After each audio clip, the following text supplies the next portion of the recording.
Okay. Howdy, and welcome to My Bloody Judy with your final forgets. Myself, Zachary Patton Garcia. And Ian Carlos Crawford. Yes, today we're going to be covering Fear Street 1994.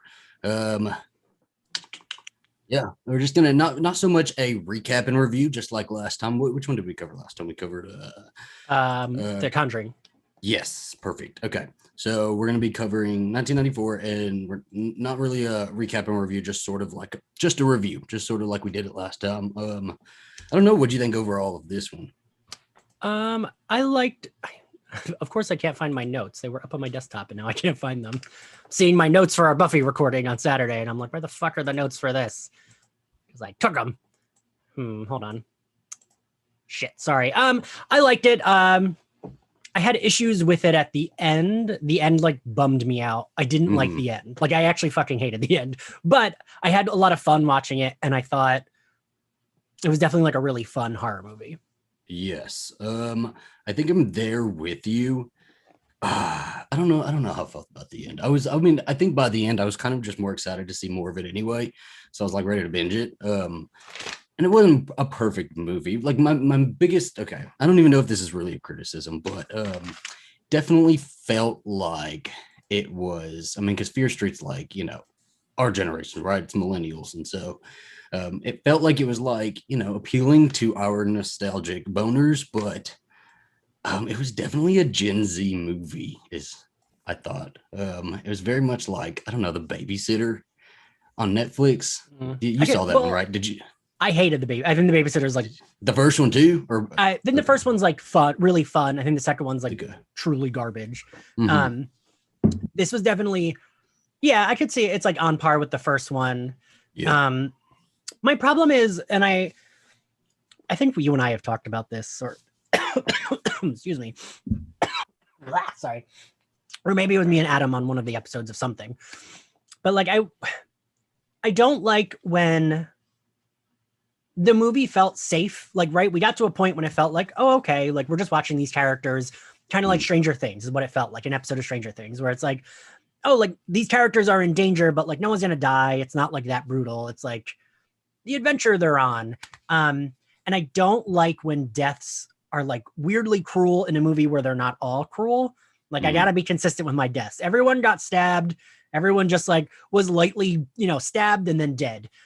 But the girl getting her face shredded just felt like weirdly cruel for like the best character in the movie.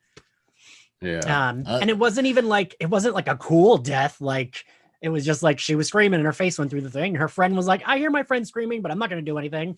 It was, and her just, okay. Well, we're going to get into her death because was it needed? I don't think so. But I don't know. It's just, it was like dressed up in 90s stuff, cool neon, but like, it was very Gen Z. It felt very Gen Z.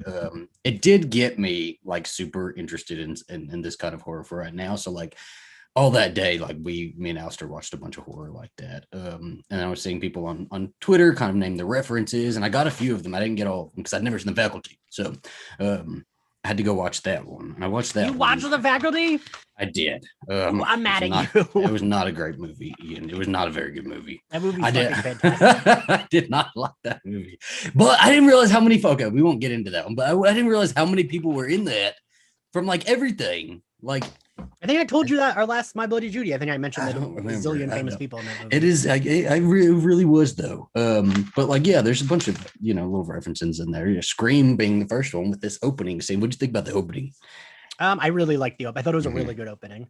I kept thinking like, do I recognize her? And I realized she's Maya Hawke from Stranger Things the last season. It's weird that like, it's weird to like, she got top billing for the movie, right? I thought that was a little weird. It's like,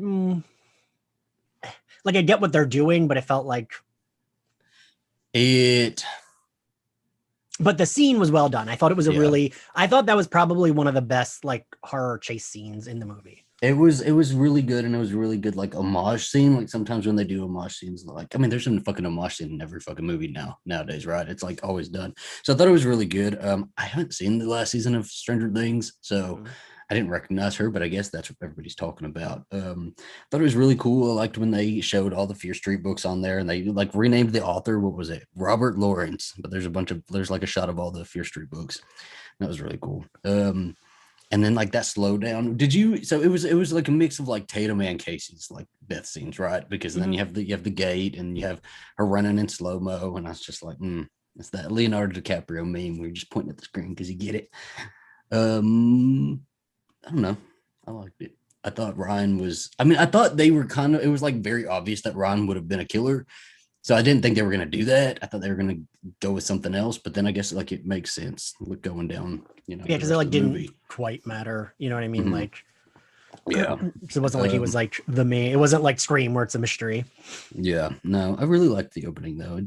Which is walking through the bookstore reminded me of like Boy Meets World, that the Halloween episode. I reference that episode like all the time. You do. I fucking love that episode. It's so good. Yeah, but what about all the characters? Just this like main group, right? We've got Dina and Josh, the siblings, Samantha, Kate, and Simon, and then I have Nick Good listed at the end just because of his last name. But I don't know. What do you think about them? Wait, which one was Nick Good? I don't remember. The cop. Oh, okay. The one who's like definitely in on something, you know? Right. Even though he's denying it, but then is like, I hate that. That shit pisses me off when it's like, oh, he actually did know that this could happen, but he was just like. And like didn't help anybody. Where were the adults in this, by the way? Where are any of the adults in town tonight? So I'm really grumpy, so I think those two main characters did not do a good job of, I don't think, I'm very excited that there was queer representation. Mm-hmm. All for that. I don't think they had chemistry. And I don't think, I would have rather like these two characters with no personality die than the two characters that actually had all the personality. And like a thing that I feel like I've mentioned I hate before is when we like put in a romance plot, because I didn't care about it other than the fact that they were queer. I was like, oh good, I love that there's like these two queer girls. But like at the end when she's drowning her, she hears Kate's death screams and does nothing. And like, I just was like, oh, fucking of course. She's like, oh, my closeted girlfriend who left me until today. I'm going to leave my best friend to get her face shredded in half. Like, and I get bitter because I would be the best friend getting her face shredded. Well, also like they didn't even like mourn anybody. I mean, I guess it's like right after, but like, I'll see you tonight. It's like, maybe I'm going to sleep tonight. Maybe I need to like have a moment, because her death really did come like out of nowhere. Like I saw her get stabbed and I was like, the placement of the stabbing, obviously she's not gonna die. Right. And then she just gets like just like really quickly, and then not soon after that is Simon gets like his head whacked. And so I was like, well, I mean, the deaths were just completely unbalanced for me because we didn't get a death of a character for like an hour until that point, and then they both died like that. I mean, and I guess I'm all for like not, sticking to rules like normal tropes and stuff, like, the normal like kills throughout the movie and stuff like that. But I feel like one of them should have at least been put a little bit sooner. Yes. It just, I don't know. And I would have even been fine with this whole group just making it out. We got 3 movies, like kill one of them in second or third, build it up a little bit more. I don't know. Because I did really like Kate, and I thought Kate was probably one of the better characters. Could not fucking stand Dina at first. I thought she was way too harsh for no reason. Dina and Sam just like... Yeah. I did like them by the end, though. I did like them by the end. But I agree with you about the romance plot. Is like, I feel like there was a lot of the movie that could have been cut out. It could have been a shorter movie, like an hour and 20 maybe. And some of their like little romance scenes could have been kind of trimmed down a little bit, because they could have had a little romance and a little like, something there, but it didn't have to be so heavy that it like kind of at points took over even the plot. Because these are some pretty dire circumstances, and they were having like there was like a 3-way, I mean not 3-way, but like 3 sex scene all in one, right? And it's like, I don't know, wasn't about it.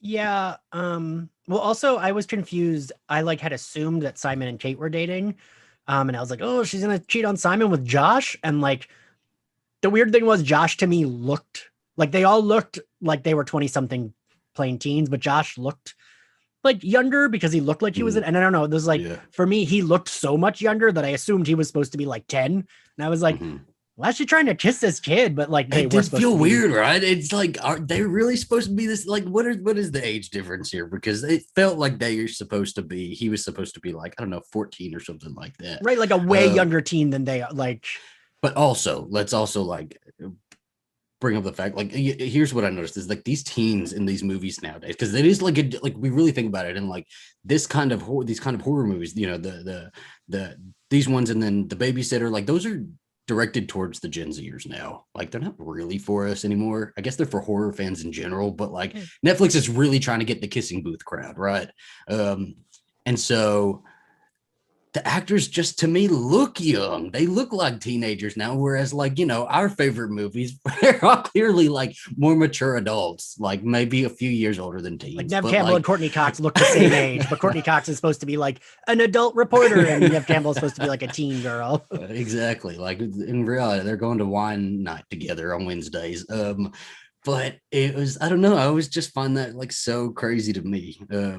But even so, he looked younger than them, right? He did. He's 18. I looked him up.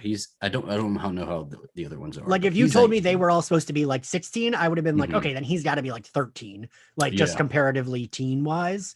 But yeah, I thought that she was dating Simon, and then I was like, oh, is Simon queer? And then I was like, oh no, he's attracted to the like lady with the blade. But no. But when Simon took his shirt off, I was like, oh, he is not a teenager. Like, I was like, oh, he's hairy and he has like a normal body. And like, I was like, okay, I can say I have a crush on him. I think he can like pass for it though. Like, I mean, yeah, obviously these actors can be at least of age probably. So, but I thought Sam also looked like Mandy Moore. She looked like somebody I fucking knew. And like, I was like sure that I'd seen her in something else. I don't think she's been in all that much. So I think she's just got one of them faces, but, I thought that way about Kate. I kept being like, what do I know her from? But there wasn't anything I knew her from. Really? Nothing? She's not in any other Netflix stuff? I mean, maybe, but when I looked her up, she wasn't in a lot, and there wasn't anything that I had seen. That's interesting. Yeah, I don't know. I think they all like felt familiar because like, I mean, for me, it did feel like Stranger Things, and I don't mean that as an insult. Like it felt like, you know. Well, I think Stranger Things kind of like we were already in that sort of like pattern of, you know, the nostalgic movies kind of being played in a certain way, but Stranger Things really like pushed that kind of aesthetic of like, you know, the scrunchies and the you know, it pushed an aesthetic that you see repeated here. I don't think I don't know. I go back and forth on like chemistry between them all, because you said you didn't like the chemistry, right? I think you probably didn't. Did you watch Teenage Bounty Hunters on Netflix? So Teenage Bounty Hunters was like a Netflix series that like a lot of people really liked. I thought it was like fine. It was a little too like country for me. And they just kind of like made one of the girls gay, and it's like halfway through the first season she comes out, and then like she has this like best friend who's like ultra conservative and like goes to like pro-life rallies and blah blah blah. And then they end up like kissing in the end. And they had it felt like they were just like, cool, we have these gay characters. Doesn't matter. Just make them kiss. But like didn't put work into like giving them chemistry. And that's kind of how I felt about this. Okay. Yeah, I can see that. Because they're already supposed to have history, right? But like, even though they're already supposed to have history, we still have to kind of see that. I don't know. I guess we were getting talks about the past and stuff like that. It just didn't all work out. It didn't work out all that much. But so I did watch it a second time. And oh, you did? Yeah. Just kind of like a quick run through. So Dina, at the beginning, when she first goes to school, somebody mentions, I think it's a little foreshadowing here, that you got a little witch in you. So I think Dina comes from a line of witches, and I'm gonna put that down. Well, yeah, I felt like she got the nosebleed first. Yes, I didn't understand the nosebleed because I thought it was Sam. Right. Dina had it first, but then like I didn't understand how Dina's played into it for the rest of the movie. Well, right. That's why I think your theory is probably correct, because I kept waiting for like the twist of, they're both being hunted by the witch because they both got nosebleeds. Like I kept waiting for us to go back to the fact that, okay, they both got nosebleeds at the same fucking time. Wouldn't Dina be Mark too? But I feel like I buy your theory that like she probably is like an ancestor or something. I think so. Because I didn't catch that until this time, but at first I thought it was like probably Sam, and Sam was either like a fear or a good. You read the Fear Street books, correct? Like some of them. I can't even remember if I did. I don't remember like hardly any of them. I kept being like, is this the one with the like scary puppet? No. Is this the one where they take the pictures and gets your nope, that's a different one. Yeah. So, and I think I'm also like mixing it up with Christopher Pike because I feel like all those covers look the same, where it was like Goosebumps were like scary kids. These ones are more like preteen. These were geared towards like preteens. Yeah. All of them always scared me. I don't know. Well, so I did look it up because I wanted to see like which ones they were based off of because I kept racking my brain. And I guess the only ones that I really remembered was the Fear Street Saga. It was like the Burning, the something, I don't know, the trilogy of something. And it's just basically all about like the Fear family. And so I thought maybe it was that. But then I looked it up and I don't think they're basing it on like any specific books, just like the whole tone of Fear Street is what it's said. I don't know. I might be wrong on that, but that's what I found. I do know in Fear Street. So the name Fear Street came from the Fear family. It was changed to Fear, Fear. Later on, there's a curse on the Fear family, and that the Goods and the Fears like had some history. They were the big names in town back in the day, and so we see a Good already. The cop is named Nick Good, and then I haven't seen anybody named Fear, but I haven't. Like, I don't know. I feel like Sam is connected to that somehow. Although her name is Fraser. I did all my research here. Her name was like driving me crazy. Her last name, there's only a few people who have last names in this, and Sam is one of them, and her name is Fraser. But I feel like she's gonna have that could easily be like her mom married into a different family and or whatever. But I think it's like pointed that she has a last name and like Dina doesn't. So I don't know. Big mystery. I guess that's supposed to unfold here. Because then next it's 1978, which is like, damn it, Zach, you froze. Okay. No, you're back. You froze on a smile though. It's very funny. Just screenshot it. Yeah, I don't know. I'm intrigued with the story. You know, I'm intrigued with where they're going to go with it. All right. What were some of your favorite parts, though? I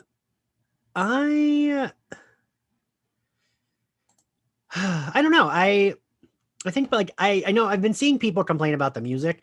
I loved the music, but I did understand that it was like, I don't know how that works. Like, do they only buy like 10 seconds of a song? Is that like you pay a certain amount of money to have it play for a certain length? I don't know how that works because that was weird that it was like you're frozen. Songs in a row where it's like 10 seconds of this song, then another cut to 10 seconds of this song, and then another cut.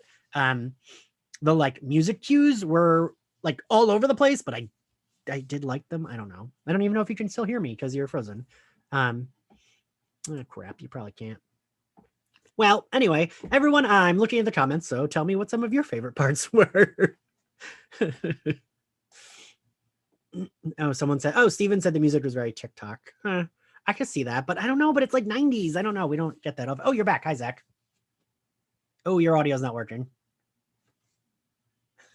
Am I back now? Now you're back. Yes. Is this a curse? Is this a Fear Street, some motherfucking shit?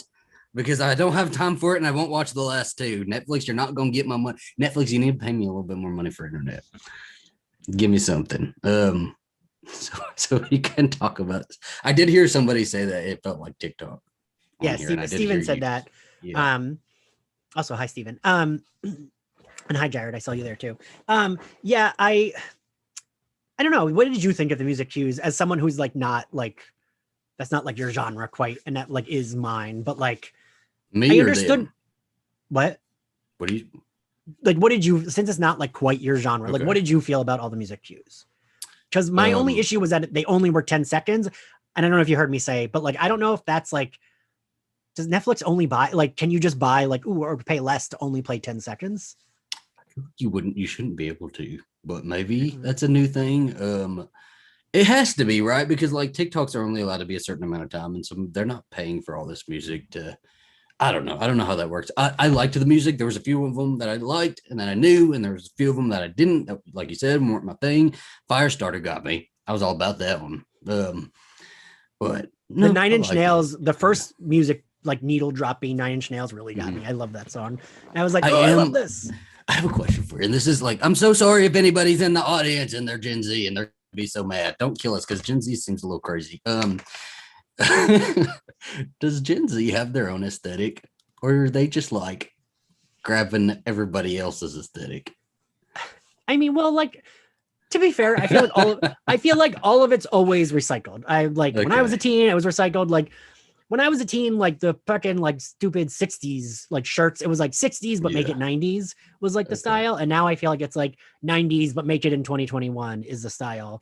But what is like specifically Gen Z that you can think? TikTok, I guess. Like, is that's a cultural, I would say like that's a cultural baggy jeans, little baby doll tops that are super tight, baggy like jackets.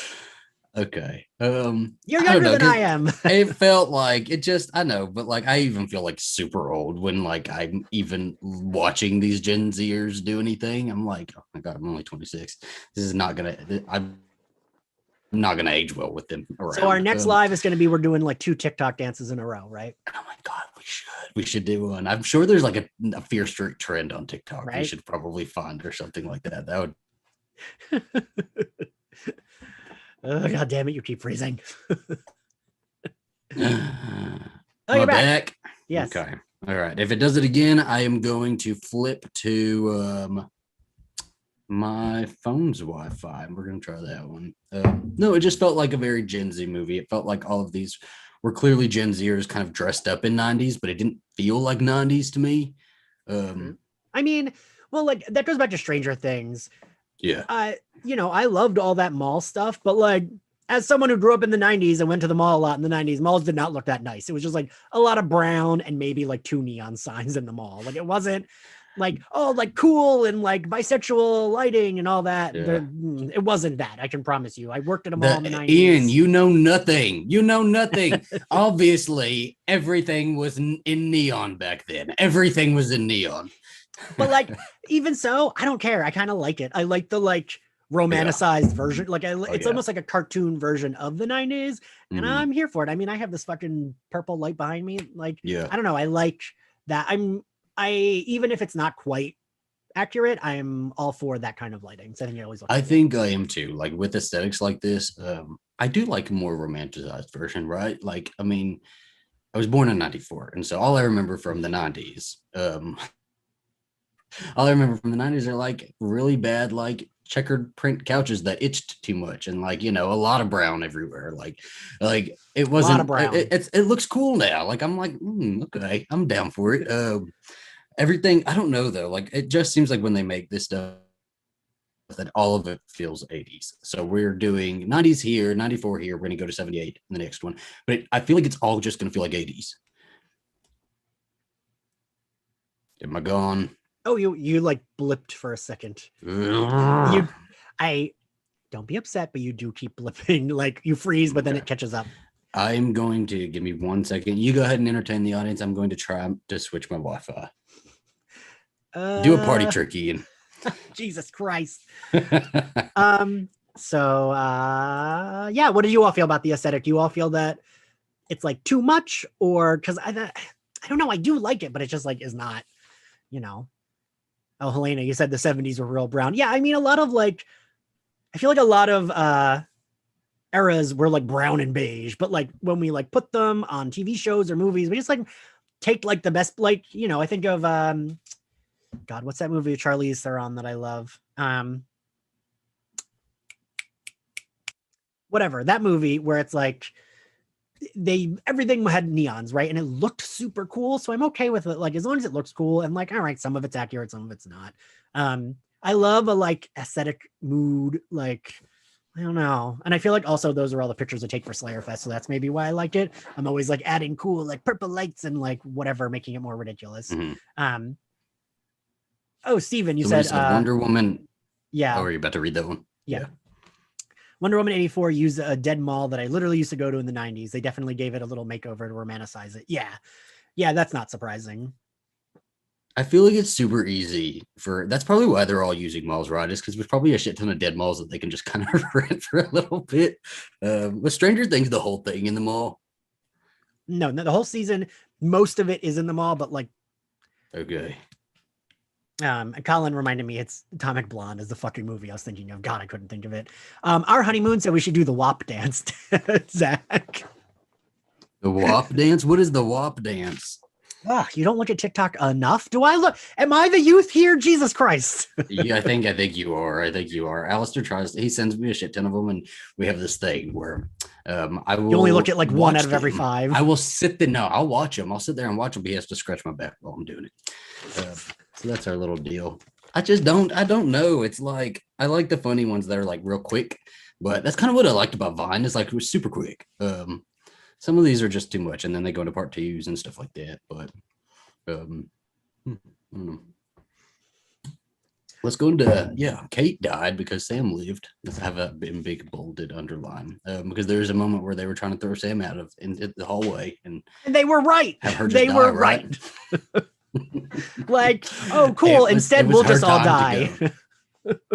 It was and like literally like let's sacrifice 2 for the 1. Like what is so special about her that she had to stay alive? Because like, if it's not everybody for themselves. Earlier in that day, she was breaking up with her because she was closeted and like refusing to be like not like was going back in the closet and like running away from her. And like she's gonna sacrifice her 2 best friends for that piece of shit. Ugh. Yeah. Ugh. Yeah. No, man. I did not like it at all. Well, because like that happens so often, and I like hate it. Like if the romance plot had been like, I don't like if it just been like, oh, they're girlfriends, I would have liked that better. Like not like, oh, they had just broken up and she was actually kind of shitty to her, but like you said, we knew they had a history, but we didn't get it. Like there needed to be like at least flashbacks of like how long they had been dating, or maybe they had like, been in love for like a year or something. And that's why like Dina didn't want to give up. But also I smell the, like, I'm the only gay in this town. This is the only other gay. I got to stick with it. I can smell that a mile away. So I feel like that's what it was. And maybe what they could have done. Yeah. I think it should have been just that they were girlfriends. We didn't need the, like, I would have been a little bit more okay with her sacrificing her best friend if it was like, oh, this is the love of my life and we've been together for so long.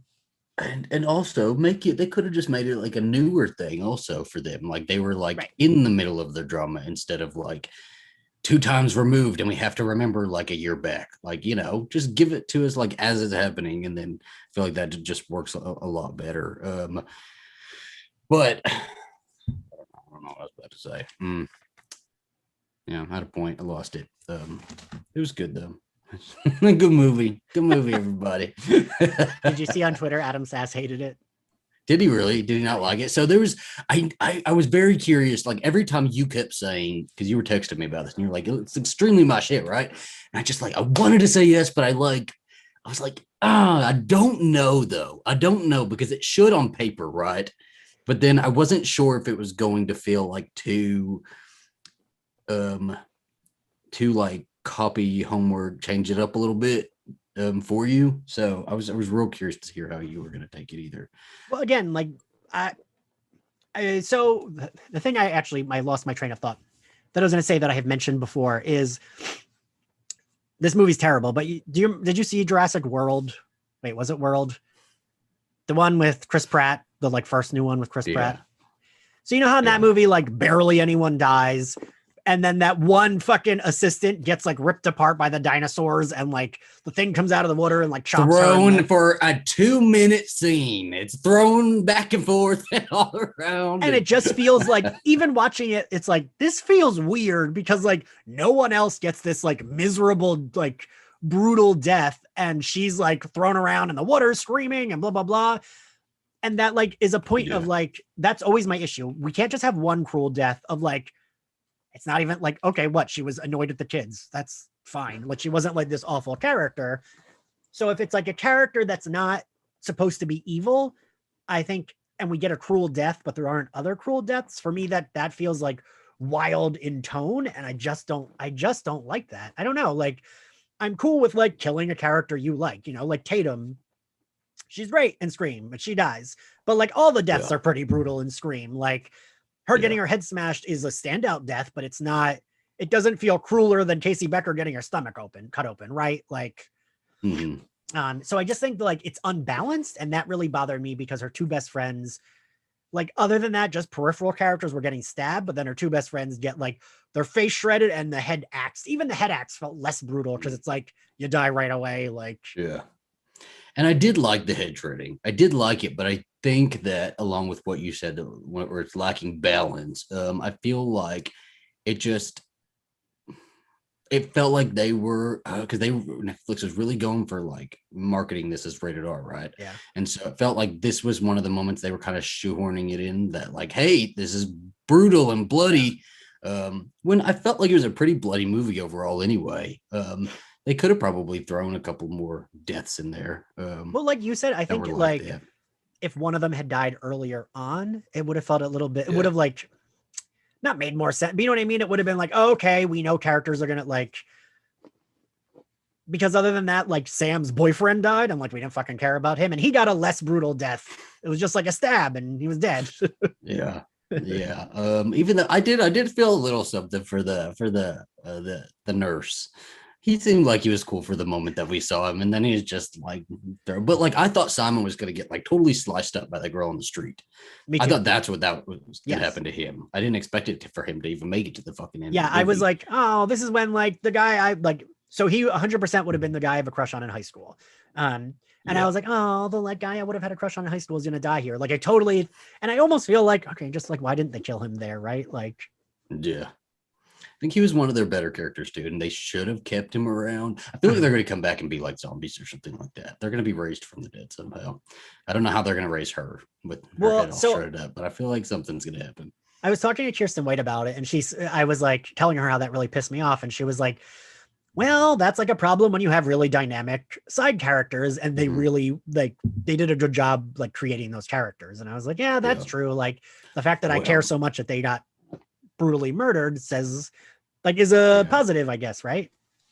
But then like, you know, Scream, if they're going to reference Scream, also take into account that they had two side characters that were like very well-rounded and likable, and they kept them alive. Like they could do that again. This is a fucking trilogy that we're getting for 3 weeks in a row. Because I'm curious, so I'm glad that they're going to carry this story through, because I thought it was going to be three isolated kind of stories that connected with threads. But I'm glad we're going to do that, because I don't need to see a whole hour and 40-minute summer camp movie. You know, I don't really need to see that. We have a lot of that. We already had AHS 1984 that kind of like put me off of it for a good while. So I feel like I'm glad they're kind of going to thread this story into it, and it's probably just gonna be like a whole flashback movie, right? Yeah, I totally did think that it was just like maybe it continued a story, but it wasn't like, you know, at the end when they like go to that woman, I was like, oh, okay, so they're gonna like pop up again, I guess, right? They have to. Yeah. And so what do you think about then? Okay, so summer camp and 1994 are kind of like under the same sort of umbrella of horror, like tonally, but then 1666, where it's like, I don't know, Puritans or whatever the hell is it back then. That seems like it's going to be a whole tonal shift, right? And it's like, do you think that's even going to like fit? How well do you think that'd fit? I was actually wondering that too, because like 78 isn't that, you know, that far off, but then 1666 like clearly is.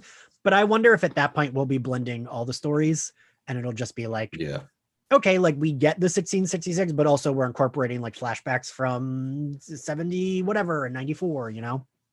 Yeah, because then it feels like kind of like Scream, a Friday the 13th movie, and then The Witch. It's like what this trilogy feels like it's gonna from the outset gonna look like. And I'm like, what? Where are they gonna go with this? Anya Taylor-Joy going to just jump in there somewhere. Yeah, I was gonna say The Crucible, but yeah, The Witch is more appropriate. Oh, The Crucible too. There we go. We'll go with The Crucible. That feels a little. And Winona Ryder from Stranger Things, another cameo. I mean, we get I love The Crucible growing up. I was all about it.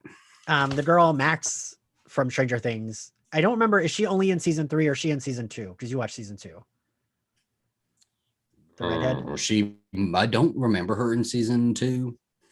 It's also been a good while since they put them out like every 2 years, so it's been a good while since I've seen it. It looks like she's the main character, although in the like trailer they showed at the end, they show her getting murdered. So I don't know. Yeah, like That was weird, right? It, I'm very curious to see. The demon's coming out. The devil's coming out tonight. There's the curse on your internet. Yeah, I'm. Is it back? No. I meant your burp. You're fine. Oh, okay. Don't do it to me. I'm could have flipped the table. Also, every single time they said Sunnyvale, I always heard Sunnydale. I like to picture just a little bit north of here. If they would gone up on the map a little bit, Sunnydale right there. You know, they've got to have a Hellmouth somewhere around here. Somebody said earlier in the comments that Sam and Dina felt like Faith and Buffy. I'd like to tell you are wrong, but I like your hair color observation. Like, that's nice. No, I'm just kidding. Just teasing you. We did watch, so we were trying to watch all of these movies that kind of like felt the same, and we watched The Babysitter Killer Queen. Oh, it's so miserable to sit through. What the fuck is that? Awful fucking movie. It was the sequel to Babysitter. Oh, yeah. Isn't it so bad? Fucking awful. My friend I watched it with got mad at me because she was like, did the you thing where she was like, you just hate everything. I was like, no, this is bad. Yeah, no, I agree with you. There's no redemption there. Samara Weaving is like just perfect. So I guess highlight is whenever she's on screen, but even she felt like she didn't want to fucking be there. Right. And they slapped that wig on her, didn't care if it was straight or nothing. Just like she just showed up. She was like, you get me for 20 minutes on a Friday, and that's all I'll fucking do. And they were like, great, we'll do it. She didn't even want to do it. They even had a whole water scene for her. She didn't get wet once. They clearly threw her ass in CGI for that because they're like, she's not going to do the pool scene. She does it. She says no to the pool scene. And also, doesn't she like come in for 5 minutes and then die again? Isn't that like what she does? Basically, like they just show her throughout the movie. And then at the end, she's like, I saved you guys all along. Now back to hell. And she's like drinks a cup, and sorry, spoiler warning, guys, you're not missing much. But they do that thing. Like, I'm glad that at least this one, if they were going to go back to 1994, that at least this one they did it well enough. Whereas like Babysitter Killer Queen, it was like set in present day, but they kept doing this like retro like VHS filter, and it's like, what the fuck is this, man? Like, this is some stupid shit. I will say I agree with you. That does bother me when they try to do like the retro aesthetic, even when it's not. It's like present day, and it's like, why the fuck are you doing this? Yeah, it doesn't make any like. But also, I would like to see some more Gen Z, just horror movies, just like set in present time, maybe. Like, it just feels like, I don't know. See, I don't want to call out Gen Z too much. Let's not do that. I feel like it's because it's older people. It's older people making these movies, right? Of what do the kids like these days, right? It's like if I were making a movie for Gen Z. I like, the first thing that comes to my mind is TikTok. So I'd probably throw TikTok in there, and it would be awful. It'd be horrible. So it's like, I wonder what like a well-made Gen Z movie would look like. And can't like, none of them come to mind so far. Well, I mean, we might see it in there Scream 4, maybe, because it'll be a blend of the two. Yeah, there you go. Yeah. Scream 5. Because Scream 4 is so instantly dated by like the technology, even though at the time that was the technology. Yeah, I do not want to see Ghostface on TikTok. I just don't. I don't want to see him on an Instagram live. I don't like any of that. Don't they go live in Scream 4 though? Isn't that like a thing? They do. It's just like an internet thing. We're going to streaming onto the internet, or the whatever they think the kids say at the time. The net, the web. That you sound like an old grump. But we switch places. It's okay, and I'll be the grump. I actually really did like the movie, so if I'm bitching about it a lot, it's actually, I don't know, maybe I'm in the mood, but I really fucking liked this movie. I thought it was so fun. I'm like so stoked to see the last two movies too, and I thought it was like just a great summer kind of time. You know, it felt like a summer, slasher film. Yeah, I mean, I loved it until those two characters' death, and then the fact that we just breezed right over their deaths like really pissed me. Like, Josh didn't seem, he was like, oh, they're dead. And then like, I was just like, I would have, and this is like stupid probably whatever. But I think I would have been more okay with their deaths if then Josh and then the couple both. If like we're gonna go all out and have them all die, like a lot of R.L. Stine books did end that way, where it's like, ha ha ha, the monster actually got you. I would have been okay if like that was where we were going with this. Like, nope, they can't fight it. Those things are gonna fucking murder all of them, and they do. I would have been more okay. I would have liked the ending better if it ended that way. Okay, and have you seen like it's coming back. The Goosebumps movies that they used to make for like Welcome to Dead House and stuff like that. Did you ever watch those? I watched like the TV series that they had. I don't know if it was a TV series, but I don't know, like even okay. So some of the movies, if anybody else has watched them, like Welcome to Dead House, The Mask, those ones, they felt really dark too. Even back then, even how cheesy they were and everything, felt very cheeseball in those movies, but they felt really dark. And here there was kind of a darkness that was kind of missing that I would have liked to see a little bit more of, like lean into, like, I don't know, the darkness a little bit. Well, I do feel like in those books and even the like series, it would always be like the parents were there, but like very bad parents. And this, we just like kind of like cut out the middle person and just like, we're not having any parents. They really said that. Said no budget for adults. No budget for adults. They did have. There was an R.L. Stine book. I don't remember if it was Fear Street or not, but it was like about some cheerleaders. No, stepsisters. They were stepsisters. And like at the end of the book, they're like ripping each other limb from limb and like snow splattering across the snow. And I remember reading that as a kid and being like, "What the fuck is this? Like, what is happening here? This is wild." But also, I want to point out that I love that we both wore our Scream shirts for this. I'm very happy we did that. I almost wore that one too. I kind of wish I would have. I wish you had. I just kind of wanted to wear my new one, but if I had to force that, I would have worn that one. Let's see. Yeah, no, good movie overall. I liked it overall. I am in like a very, I don't know, teenage horror movie mood right now. I watched When a Stranger Calls, the remake last night.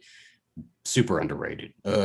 That is well worth a rewatch, everybody. I don't know. And then somebody else brought up House of What? Have you not seen the remake of When a Stranger Calls? I don't think I have, no. Camilla Bell. Oh yeah, I definitely haven't seen that. Girl, she had like thick eyebrows. I know who she is. Right? She was in yeah. I don't remember what movie, but a movie that I really like. That one is well worth it. I would watch that one if you ever have a moment too. And then somebody else last night on Twitter brought up House of Wax, so I was like, that one's gonna be a good one to rewatch soon too. I think someone just said it in the chat too. House of Wax. Yeah, that one's a good one. So I'm like kind of into that sort of. I don't even know what the word would be. It's just like a more palatable horror. It's like a nicer, glossier finish than just like something that not everybody's into. Like not everybody liked The Vivitch because like some people thought it was stupid. I'm some people. Did you not like that one? I couldn't. I think that movie's fucking boring as shit. Yeah, but then like there's another one, the Hereditary, and we like that one, but like Chauncey didn't like that one. So it's like those movies are all up to like really what your tastes are. Whereas like something I know a lot of horror fans that Wax that didn't like Hereditary. Like I know a lot of horror fans that didn't think it's awful. No, I didn't. Yeah, I think also it's like when you hype a movie up to be like the next Exorcist that they do every couple of years, it kind of like hurts it a little bit. I think also hype online can ruin a thing anyway. Yeah. Like, I think there's been a lot of things where I've been like, everyone on Twitter saying they love it. I don't need to see it. And then I see it and I'm like, Yeah. I don't know. What are you hoping from the next one? This 1978. I think I want more kills, like more chase scenes. It didn't feel like we had enough, like, I mean, they did a lot of running away, right? But I felt like I wanted more like chase scene kills. I think for this, I was expecting more of those, like the mall. I mean, that mall chase scene, like I said, I think that's a really well done, like horror movie slasher chase scene. And I would have liked more of that. Like I kept thinking of like that and like, a chase scene like Helen Shivers. And I know what you did last summer. I would like something like that. Oh my gosh, that's so good. That could be its own movie, just the chase scene, just that one. I mean, that is the movie, right?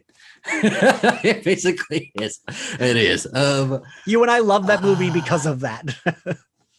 We did. I mean, we've talked about this before on here that we've we didn't. That was our very first episode we ever recorded. We recorded it twice, and Was it our first? times both times we spent at least 20 to 25 minutes talking about just Helen Shivers chase scene. So. Well, we stay on brand. Put that episode out, it will be titled Helen Shivers chase scene from I Know What You Did Last Summer. Oh, Ian and Zach spent a lot of time talking about Sarah Michelle Gellar. Ugh, shocking. I know. That never happens. I said it to you the other day. Ian, all she got to do is one Zoom call with all the fags. That's it. We'll leave her alone. Leave her be. When I get her on Slayerfest 98 and we finally interview her. She was signing all that stuff that she was supposed to be signing. Like a couple weeks ago, she started signing it all. She was supposed to have done it like months ago. Well, I don't know. But like I got a lot of FOMO hearing that she was finally signing shit. And I was like, I should have sent in like everything I owned. But like I was talking to Alistair and I was like, well, we're way off topic now, but this is what we do.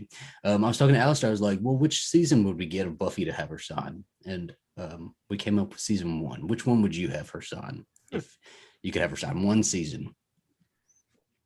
I think it would have to be 5 for me. Okay. I liked 1 because the cover is just her. But I think I think 1 makes sense as like if you're going to get something to like, and that makes sense. Yeah. I mean, it's the start of everything. It doesn't mean it's your favorite, but it is the beginning of your favorite thing. You know what I mean? And I really don't like 1. I don't think 1's all that great. But okay. All right, Alejandro brought up Amityville and Chopping Mall. Oh my God, Chopping Mall scared me so much as a kid. I remember seeing that late at night and like being terrified I would go to the mall and these robots would like murder me. What is Chopping Mall? It is a very cheesy 80s movie. It's been so long since I saw it. I can't remember I think it's set in the future, I think. Or maybe like it just looks like the 80s and they have robots, but it's like the machinery comes alive and starts killing everyone in the mall and they have to like hide out. Mm-hmm. And that's the movie. That's the movie. Did you ever watch the one about the killer tire? No.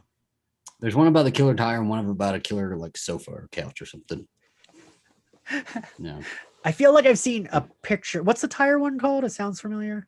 It's a picture of a tire. It is a literal tire that chases people and runs them over.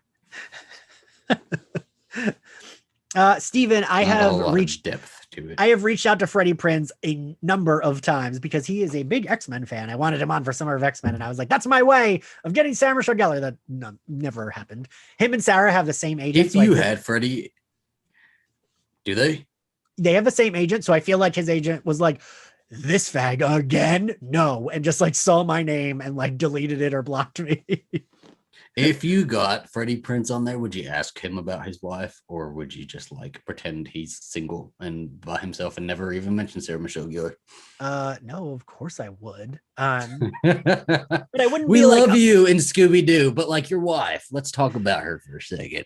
Rubber. Ken Monkey just said Rubber. That's the name of the movie. I have heard of that movie. Okay. I would probably like. No, I wouldn't end the interview, but like before and after, I'd be like, so if your wife wants to come on, so what do you think about your wife coming on? You had fun, right? Wouldn't your wife have fun? Yes, I love it. Yeah, no, I mean, yeah, there's a lot of Chopping Mall, and then there's Night of the Comet, which they're like all in the same vein of like very cheesy, but like cult kind of horror movies. All of them used to scare me. Did Night of the Comet scare you? It never scared me, but I like really enjoyed it. I used to love it. They would play when I would stay home from school. I like somehow always caught it when I would stay home from school, and I fucking loved that movie. Oh, remind me to tell you something about that after recording. About that? Oh, I might be picking up what you're putting down. Yes, that a comet is coming to kill us. Yeah, but none of these people can know. It's about behind the scenes Slayerfest stuff. Somebody said, are we listing scary movies? We're kind of just rambling at this point. We're going through comments is what we're doing, not really rambling. So do you think, bringing it back to this movie, do you think that the woman that they go to see, is she going to be the survivor? She's got to be the survivor from 78, right? Yes. Yes. So it's and also weird let's keep in mind, what? Oh, no, go ahead. Let's all Damon's coming. let's also keep in mind that 78 is the year that Halloween was released. So if we're going with Scream for the first one, this one I feel like could be Halloween, Friday the 13th, both of them like mended or melded together. And I do think she's going to be the final girl from the 78 murder. But I think it was a little bullshit that we didn't get to see her in this one. Yeah, I agree. I mean, probably just like a note, right? No, we saw her at the very end. Did we? Yeah. I thought we just heard her. Did we see her too? Yeah, because she had like the like greasy brown hair. Didn't the cop go to see her at the end? Wasn't that the thing? Like he went into her house? Yes, but see, I wasn't thinking about that. I can't remember if that was the end of or the trailer though. I just watched this movie again. You watched it twice. Now you're making me doubt it. I know. I'm like that. Well, having the deja vu, or not deja vu, brain fogs. Yeah, all of my thoughts just went out. They just all left at once. Well, someone else said that they thought, God, now I just forgot. This is not happening. God. No. Okay. So yes, it's going to be the final girl. Gather your thoughts. It is going to be the final girl. I'm pretty sure. I want her to. I don't know. I feel like there's some connection to the witchcraft here. And so the final girl must have some connection to the witchcraft. Sam's got to have connection to the witchcraft. And then Dina has to, because they said it at the beginning of this movie. I found what I wanted to talk. So Tony in the comments said that 78 will be what American Horror Story 1984 wanted to be. And I think that's probably correct. Because that season was garbage, but it was like a cool idea. And I'm hoping this is kind of. Here's hoping, right? Because there are a lot of imitations of that. Okay, so did you catch the sleepaway camp reference in this one too? The white Converse with the blood on it. Mm-hmm. Yeah, there was a shot of a white Converse with blood on it in this one. And so I feel like that's going to lend itself to the next one too.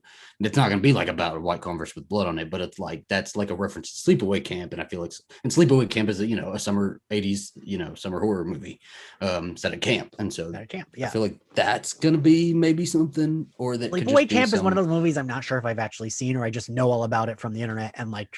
Yeah, I've never actually seen it, and I know everything about it from the internet. Yeah, definitely.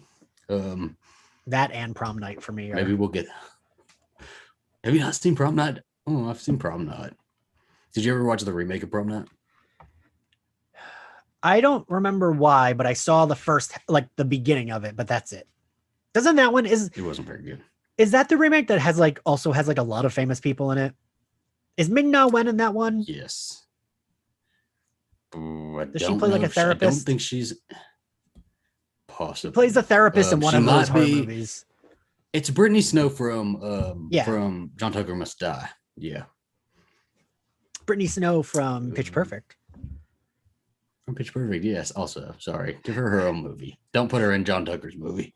Weirdly, this doesn't matter at all, but the night me and Jason and his wife Gabrielle, when we all lived together before they were married, we saw Pitch Perfect, and then we went out to the bar, and Brittany Snow walked by us going into the bar. And I was like, wasn't that girl in the movie we just saw? And they were like, that's Brittany Snow. I was like, oh. She's kind of mosey behind her. A couple drunken people just stalking Brittany Snow to her apartment. It was in New York, right? Yeah. Okay. Yeah, I don't know. What are you guys hoping from the next one? Yeah. We're like on a 30-second delay, so they'll get this by the time you're talking.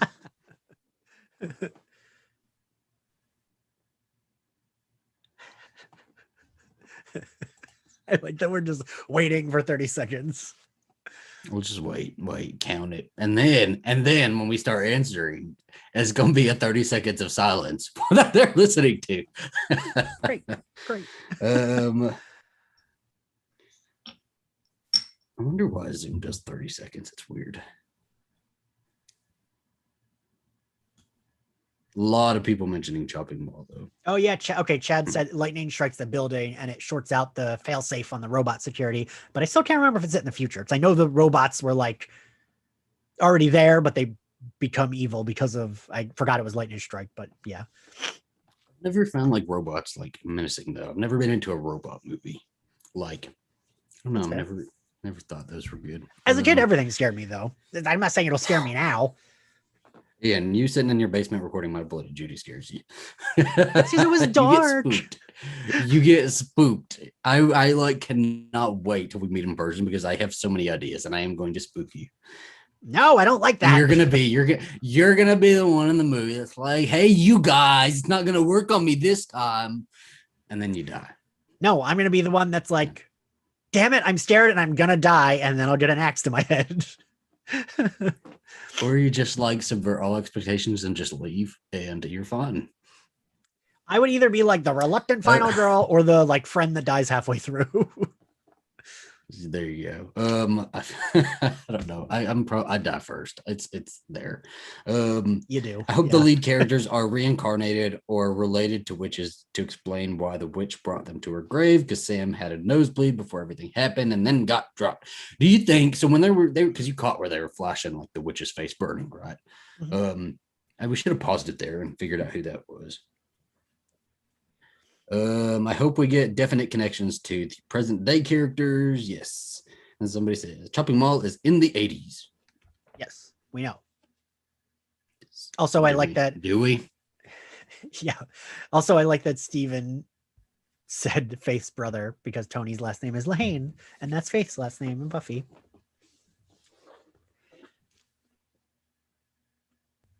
Oh, have you? We'll talk about it after. We're about to just go all things that we don't need to go on. I don't know. I did like the movie a lot, though. Yeah, I feel like we both ragged on it, but we both did like it. It's just because I don't know. I feel like it's okay to be critical of things. This is what this show is for. This is literally what this show is for. This is what we're supposed to talk about on here. You know, we're not just supposed to say we like everything on here. So we're just, we're giving our critiques and stuff like that. But overall, like, I like it. I will probably watch the trilogy another time down the road, maybe a few years down or something like that. I was about to be like, you're not probably going to watch a trilogy. You're definitely going to watch it because we're doing this for it. Yes. Which, everyone, we're going to do this every Monday for all three, the next two. Yes, we are. We'll be here every Monday. I would like to have food next time. Pizza or something. I didn't eat dinner. I literally had 2 cold hot dogs that were in the fridge, and I was like, let me eat these. And I ate 1.5 and got a stomachache and was like, all right, that's it. You ate it cold? Yeah. Ian, that sounds horrible. Yeah, it was awful. That sounds disgusting. It makes me want to throw up. I mean, they were cooked. It was like they were cooked the other day, but in a bag in the fridge. It was the only thing I had to eat real quick. It was like 8:50 and I had to be here in 10 minutes. I don't know if I've eaten today. At all? Nope. Oh, nope, I don't think so. Gotta be skinny for the live, Ian. Gotta be skinny. I did work out today. I worked out today. I saw you worked out today. I saw your story. And I tweeted it too. Thank you. So you work out every Monday, right? Every Monday, Tuesday, Thursday. Okay, gotcha. Zach doesn't even watch the last one when he gives his review. I won't watch the last one. Refused. Completely refused. We're just going to go based off of like what I think of the first two. Tony said that he hopes Kate and Simon come back because since it's supernatural. Someone on Twitter said that to me that they think that will happen. I don't, but I would be happy if it did. I feel like it's set up so that it should, but her fucking face got like completely just like shredded. Like there's no face there. Like I can understand him with like an axe gouge like through his forehead or something, but are they really going to bring her with like a shredded face? Well, I mean, I feel like it could be like they reverse, they could like, if it's witchy and supernatural, they could be like, we do a spell to travel back in time before this happened and like break the curse. So it never happened. Please don't put that into the universe. Please don't put that in. I do not want an Avengers going back in time to save everybody. Don't do this. Don't do this to this series. Let people stay dead. If you're going to commit to killing these motherfuckers, you commit. You keep it.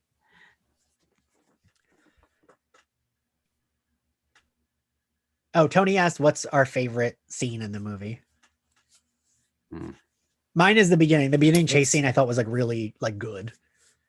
It was like I felt like I don't know if you agree with me. I felt like for in the realm of slashers, right? Because at least that is like itself a slasher chase scene, right? In the realm of slasher, I felt like it was one of the better chase scenes I've seen in a long time for a slasher movie. Okay, but I also think you are very biased to a killer behind, girl in front. Killer brings his nice knife in a very slow-mo way to stab her. Really, I could make that, put it in my video, and you'd be like, best video you've ever done, Zach. Best one ever. I did really like that one. That's a very, very good one. I think the music that plays when she's like closing shop was really good. Nine Inch Nails, yes. Atmosphere. Yes. Was that 9 Inch Nails? Oh no, didn't listen to it. But I think my favorite is when they're all on the school bus and like it's them versus the car and the nosebleed all the way through her bleeding onto like the grave and seeing something and stuff like that. I thought that was like a great just setup moment. It felt that whole thing felt very R.L. Stine book, like teenage, 90s Fear Street book or something like that. So I really, really liked that. I think I didn't expect it to be like a little supernatural, I think is what I wasn't expecting. Did you not? I thought, especially once everyone kept saying they thought it was like a ripoff of Scream, right? So I was like, oh, it's definitely not supernatural then. But it still is. Also, someone on Twitter said this, and I don't know if it's true. I meant to fact check that it is the composer from Scream that is a composer of this movie. Okay. I don't know if you know. Is it really? Someone said that. I meant to fact check it, and then I just remembered right now that I meant to. Yeah, I want to fact check that because that seems like. Hold on, I'm gonna Google it right now. Are we both Googling it? Of course we both are. Yep.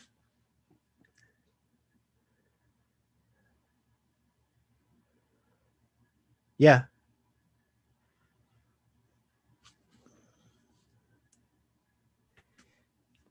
Marco Beltrami.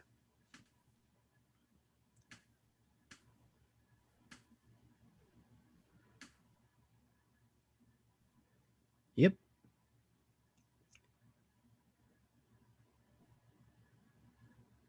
What? Can you hear me? Am I here? Yeah. Oh, okay. No, I was looking to see the composer. Okay, that's his name. Yeah. Okay. Yeah, this is a very lackluster ending, Ian. We should do something to like. Do we got nipple tassels or something? I feel like we're letting the people down. Okay, let's go through some of these. Let's see what everybody's saying, and we'll kind of close out here. Kate, don't know where Becky came from. Score so similar to Scream 2. I can't remember. Is it similar to Scream 2? I don't know. Like Scream has this like really like, especially like the Woodsboro theme or Sydney's theme and stuff like that has this really like ominous just feeling that I don't think this one had. So I wouldn't have even picked up that it was the same composer. There was moments when I was like, oh, that's like the the thing Scream does a lot where it's like when like the killers like pops out, they do that. Mm-hmm. Oh, good. I was like, he's not gonna know what the fuck I'm doing. I don't even sound like the thing. But, okay. No, I do get what you do because a lot of movies did that at that time, right? This the same sort of like. But I think Scream. I do think Scream like. Scream was superior on everything. Yeah. Scream whatever Scream did was superior than everything else that was being put out at the time. So. I love hearing you say that. It is. We both can agree that Scream is like at the top of its game. It is up there. There was like a version of that in this movie. I noticed like that was the only time when I was like, ooh, that sounds like Scream. Like when the killer would like pop up, they do a like not the same, but like a version of that. Okay. What were all of your favorite scenes? Did you tell us? I don't know. I don't know. They probably even said I sounded like Scooby-Doo.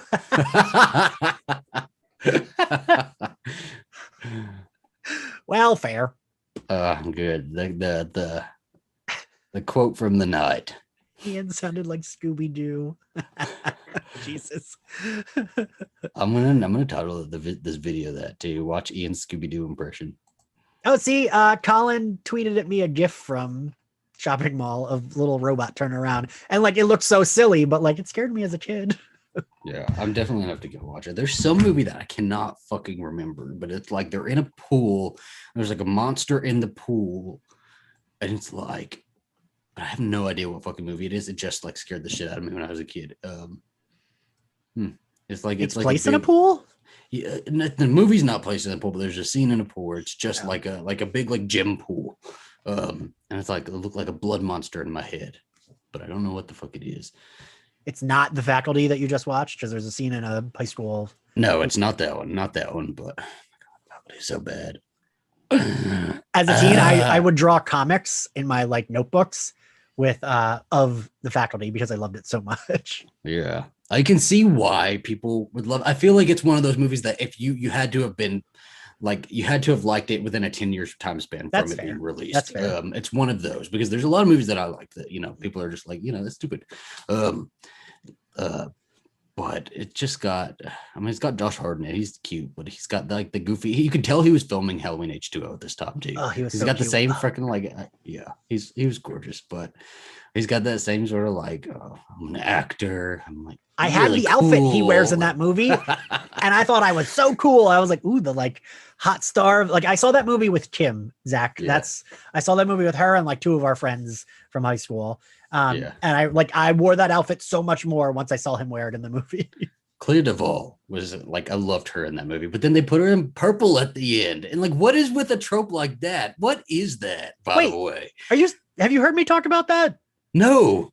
Oh, that's like my least favorite trope. It's in, what that comes to mind is The Faculty and Warm Blood. Yeah. Where like someone dresses in black, and then because the ending happened, suddenly they put them into pastels, which is fucking stupid, because I would still wear black. I would still wear dark colors. Like she's like, I went through the trauma. I came out a girl. A boring white lady. It's what other movie did that? That was really stupid. It was Breakfast Club, right? Yeah, all movies do that.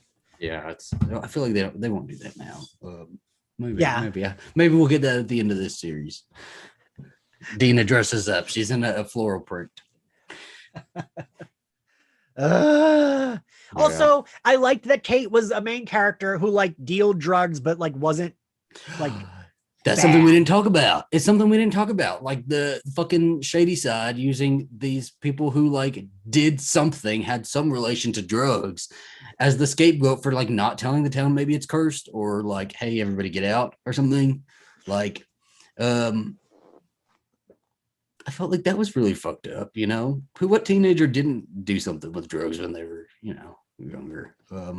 Well, I did it when I was older, not when I was younger. Okay. Well, I mean, you did it eventually. They died at 16, Ian. Okay, they didn't get it. They didn't get all this way. They didn't get to move to New York and start smoking weed. No, they didn't get any of that. They stayed in shitty side. That surprised me that they were like, oh, they weren't like villainizing her for like doing that, and I kind of liked that.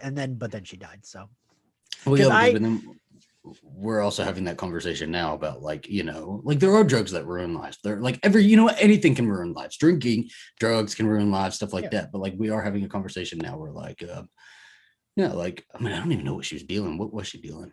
I think it was just like random pills. Just like pills, just like a green pill. Just like, okay. Remember when she dumps them out? They're all different colors.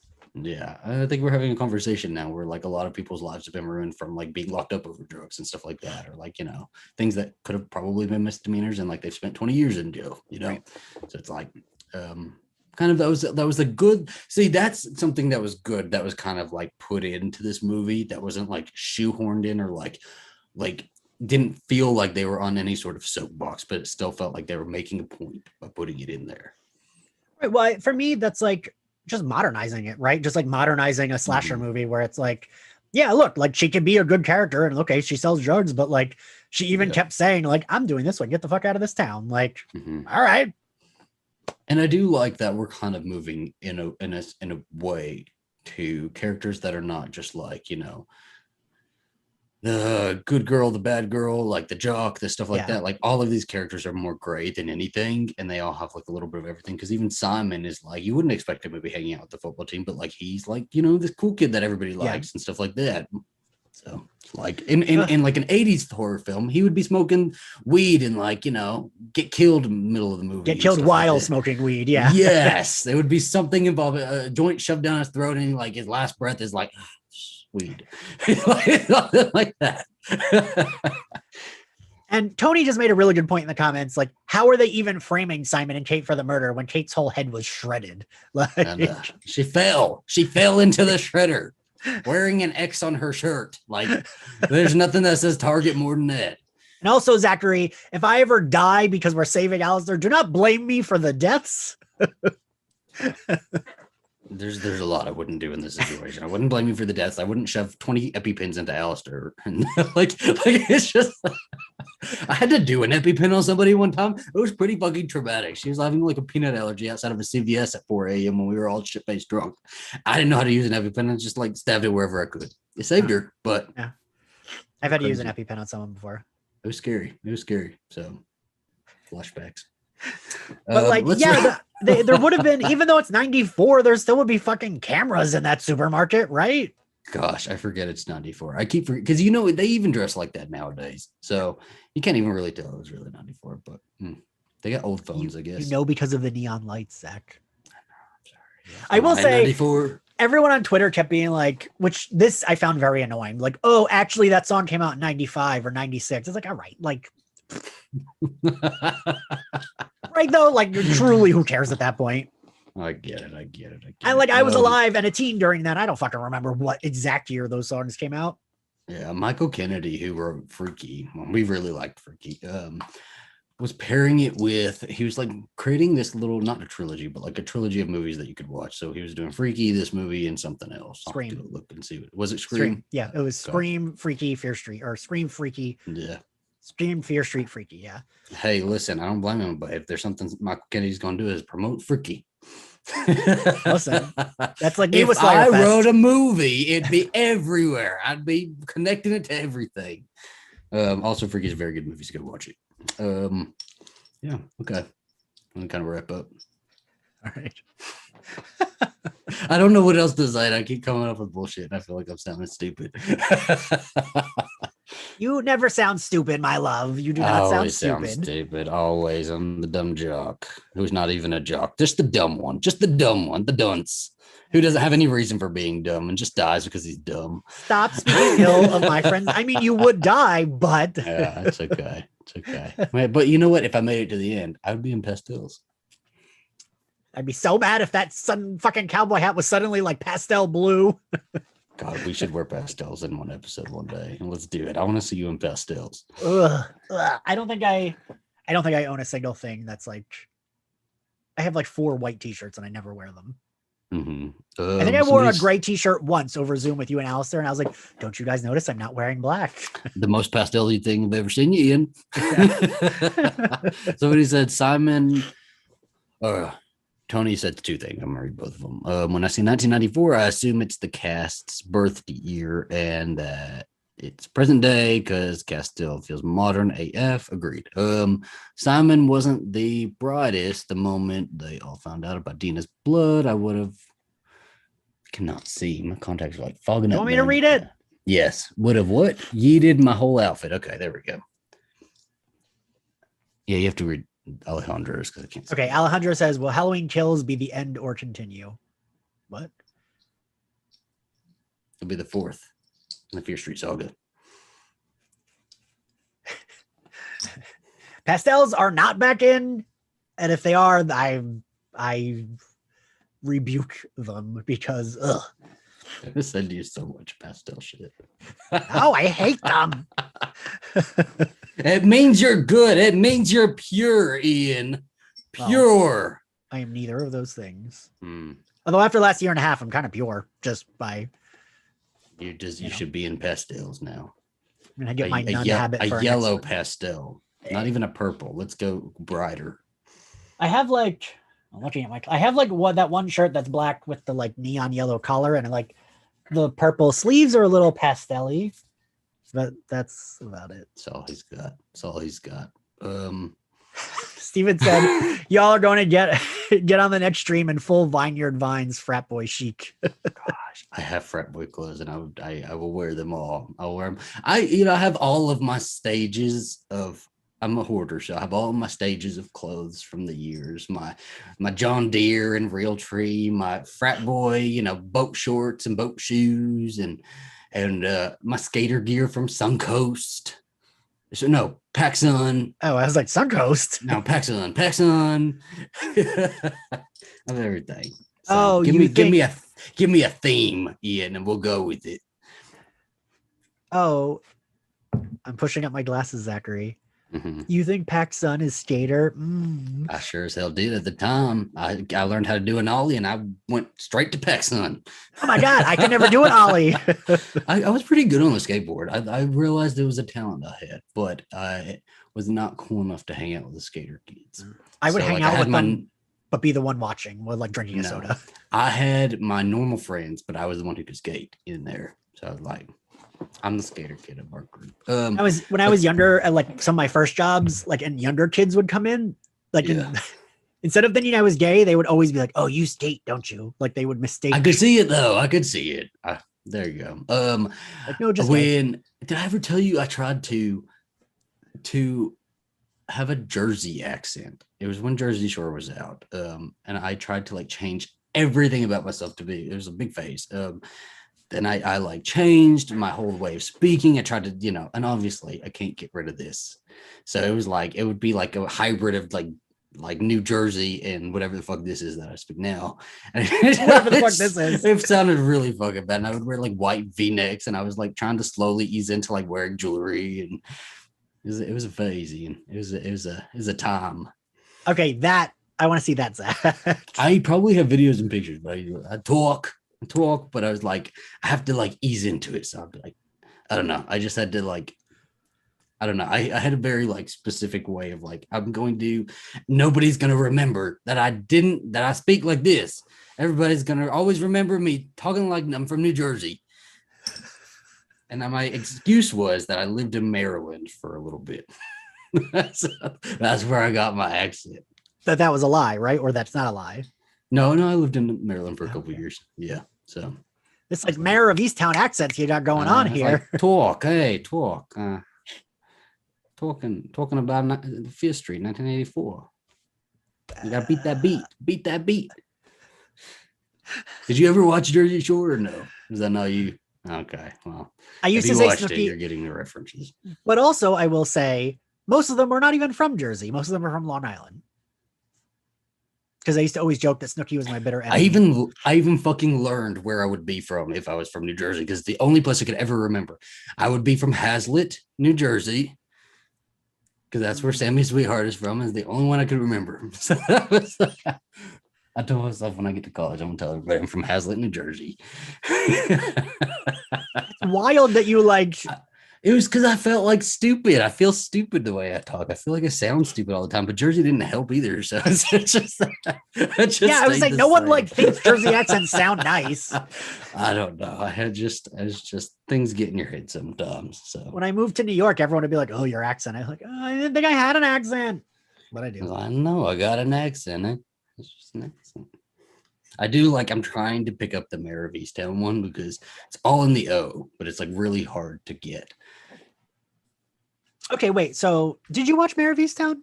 I did. We've been covering it on the morning show.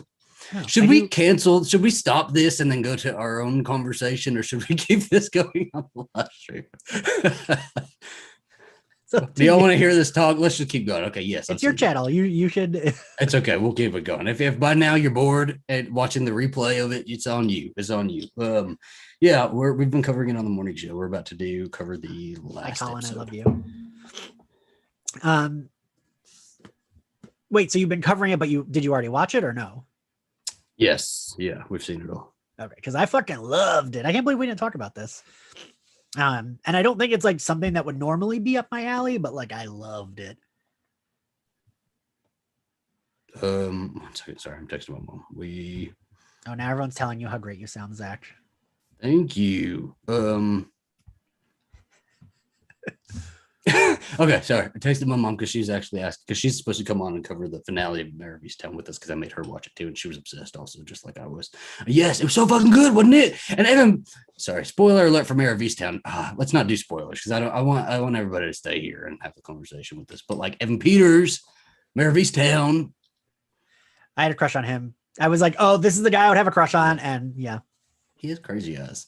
I like the crazy eyes. Oh yeah, he totally does. Yeah. I told Alistair because that's why I like Alistair. He has crazy eyes. So I told him that's why I liked it when I met him. I'm like, you have crazy eyes. So I'm into it. Oh boy. Yeah. But it's all in the O. So it's. Did you watch the Saturday Night Live parody of it? It's like barely a parody. I thought it was so fucking funny though. Did you laugh at it or did you think it was stupid? Yeah, well, yeah. You know that I'm from that area. Like that's only a half hour from me where Mare of Easttown takes place. Yeah. That's why I say she says water the way I say water. Like me and Mare say it the same way. Right? And you're both going to the Wawa. The Wawa. I will say they didn't mention Wawa nearly enough for my taste. I was like, oh, they would have been mentioning this way more. Well, so if I ever come up there and visit, we're going to do a Mare of Easttown parody and we're going to film it and everything. We're going to be two fag detectives trying to solve this murder. You should go to that area. Apparently people keep going to that house and the like owners get really mad. Oh, really? I didn't even know it was like a real town. I thought they just named something Easttown. I just assumed they like filmed like where, you know, they do that all the time where they like, but I didn't realize they filmed there. I don't think they filmed like the whole thing, but they filmed like the outside scenes there. Yeah, which is wild. But yeah, no, that's like, so I'm 20 minutes from Philly and that's like 10-15 minutes the other side of Philly. Well, Kate Winslet was fucking great in it, wouldn't she? And she's look at a specific acting style, like a very specific American acting style. Where she's, I don't know, she speaks very slowly, but very like pointed and direct. And like, she was so subdued in this whole show. It was like so fucking good. But so good. Yeah. Like, yeah, it is a so career different. Highlight. Yes. Than anything she's done. It's not like everything that she does Americanized is always like Rose from Titanic. It's always Rose. And this was so different than anything I've ever seen her. And I thought the other woman was really great too, who played Lori. I had never seen her or anything, but I thought she was like really great too. Yeah, because you expect everybody to just fall apart all the time. Like that's what a drama does. You just have those moments where everybody snaps and falls apart. But in this one, they just like held it back so much. And then if they let somebody kind of go, it was only like briefly. Because Lori didn't let go. She only let go like for not even 20 seconds at the end. Yeah. And for me, it was just really beautiful to like, you know me, I'm like, friendship is magic. Like I'm all about like friendship being the plot. And I loved that there wasn't a fucking romance plot. We kind of like pushed that out of the way. And then it was just about these two best friends and like the parallels of like Mare's depressed in the beginning. And Lori's like, hey, you don't think they could be into each other, could they? No, but I mean, sure. If that was written that way, I'd be okay with that. Her husband's in jail. She's single. They're both like, you know. But I just read them as like best friends. No, they're best friends, but I could totally see them together. And like, I like the like, you know, Lori's telling her like, I know you're depressed. I know you're pushing everyone away, but like, you're not going to push me away. And then that kind of was like, we went back to that. And like, I love that shit because I'm always way more interested in like a friend story than a romantic story. Yeah. Okay. Hold on. Let's read some of these. Are you guys, so Tony said, or not Mike first. I want to go to his and then we'll go back up. Is there a topic for tonight or is this a general live stream Q&A? let's say it's a little bit general, but let's try to keep it like entertainment themed, horror themed, but we can talk about a couple things. Are you guys getting more and more hyped the closer we get to Scream 5? How fast are we like approaching Scream 5? I feel like 2021 is just throwing us at January 2022. It felt like it felt like it was delayed and we were waiting forever. And then now it's like, ooh, we're like very close to it coming out. Yeah. I feel like a trailer should drop soon, right? I'm kind of scared. Are you not, like, for a trailer? I don't even know if I have not thought of that, Ian. And now I'm like a little. What do you mean you're scared? I'm kind of scared to get a trailer. Why? I'm like, what if they don't do it right? What if it's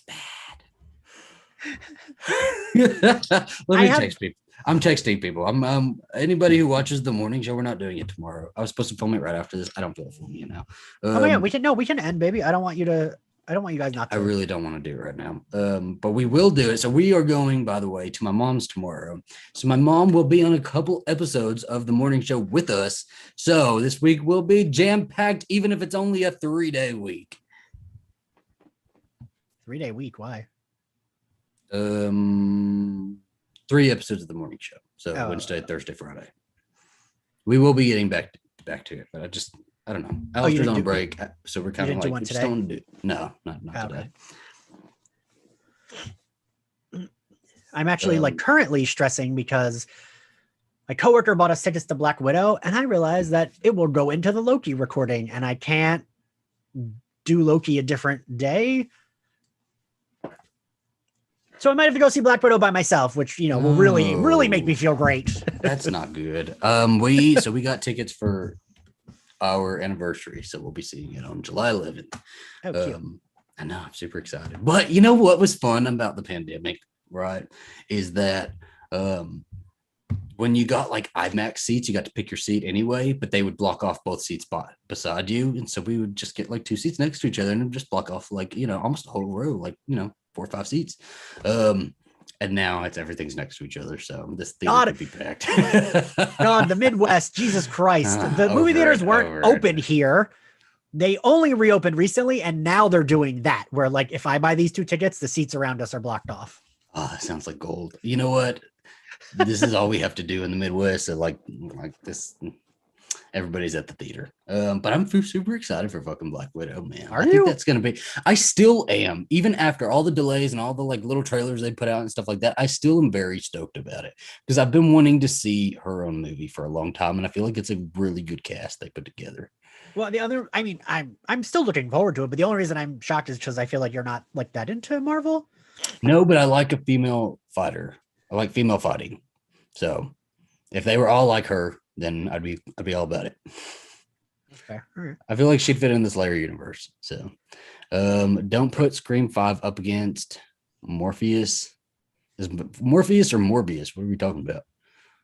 Is Morpheus a movie? What is that?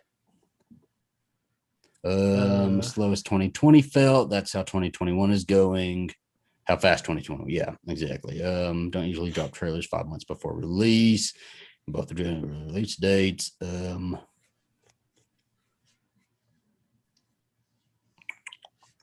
Chicago theaters are all open. AMC, I'm coming. Black Widow's totally worth it. And IMAX too. Yes. Agreed. Okay. I think we're caught up in all. All right. In the comments, one of you, because I know Zach won't tell me when his birthday is, because I know it's coming up, but I know he won't actually tell me. It's on Wednesday. Oh, damn it. That's so much sooner than I thought it was. It is. We will be. I know. We're not doing anything for my birthday. I got things to do for my birthday. Wait, on the 7th? Yes. Wait, I gotta tell you, this is funny. Your husband and I were gonna do book club on your birthday. I canceled. That's okay. Yeah, no, because I think we're gonna do my birthday tomorrow, technically. I don't exactly know.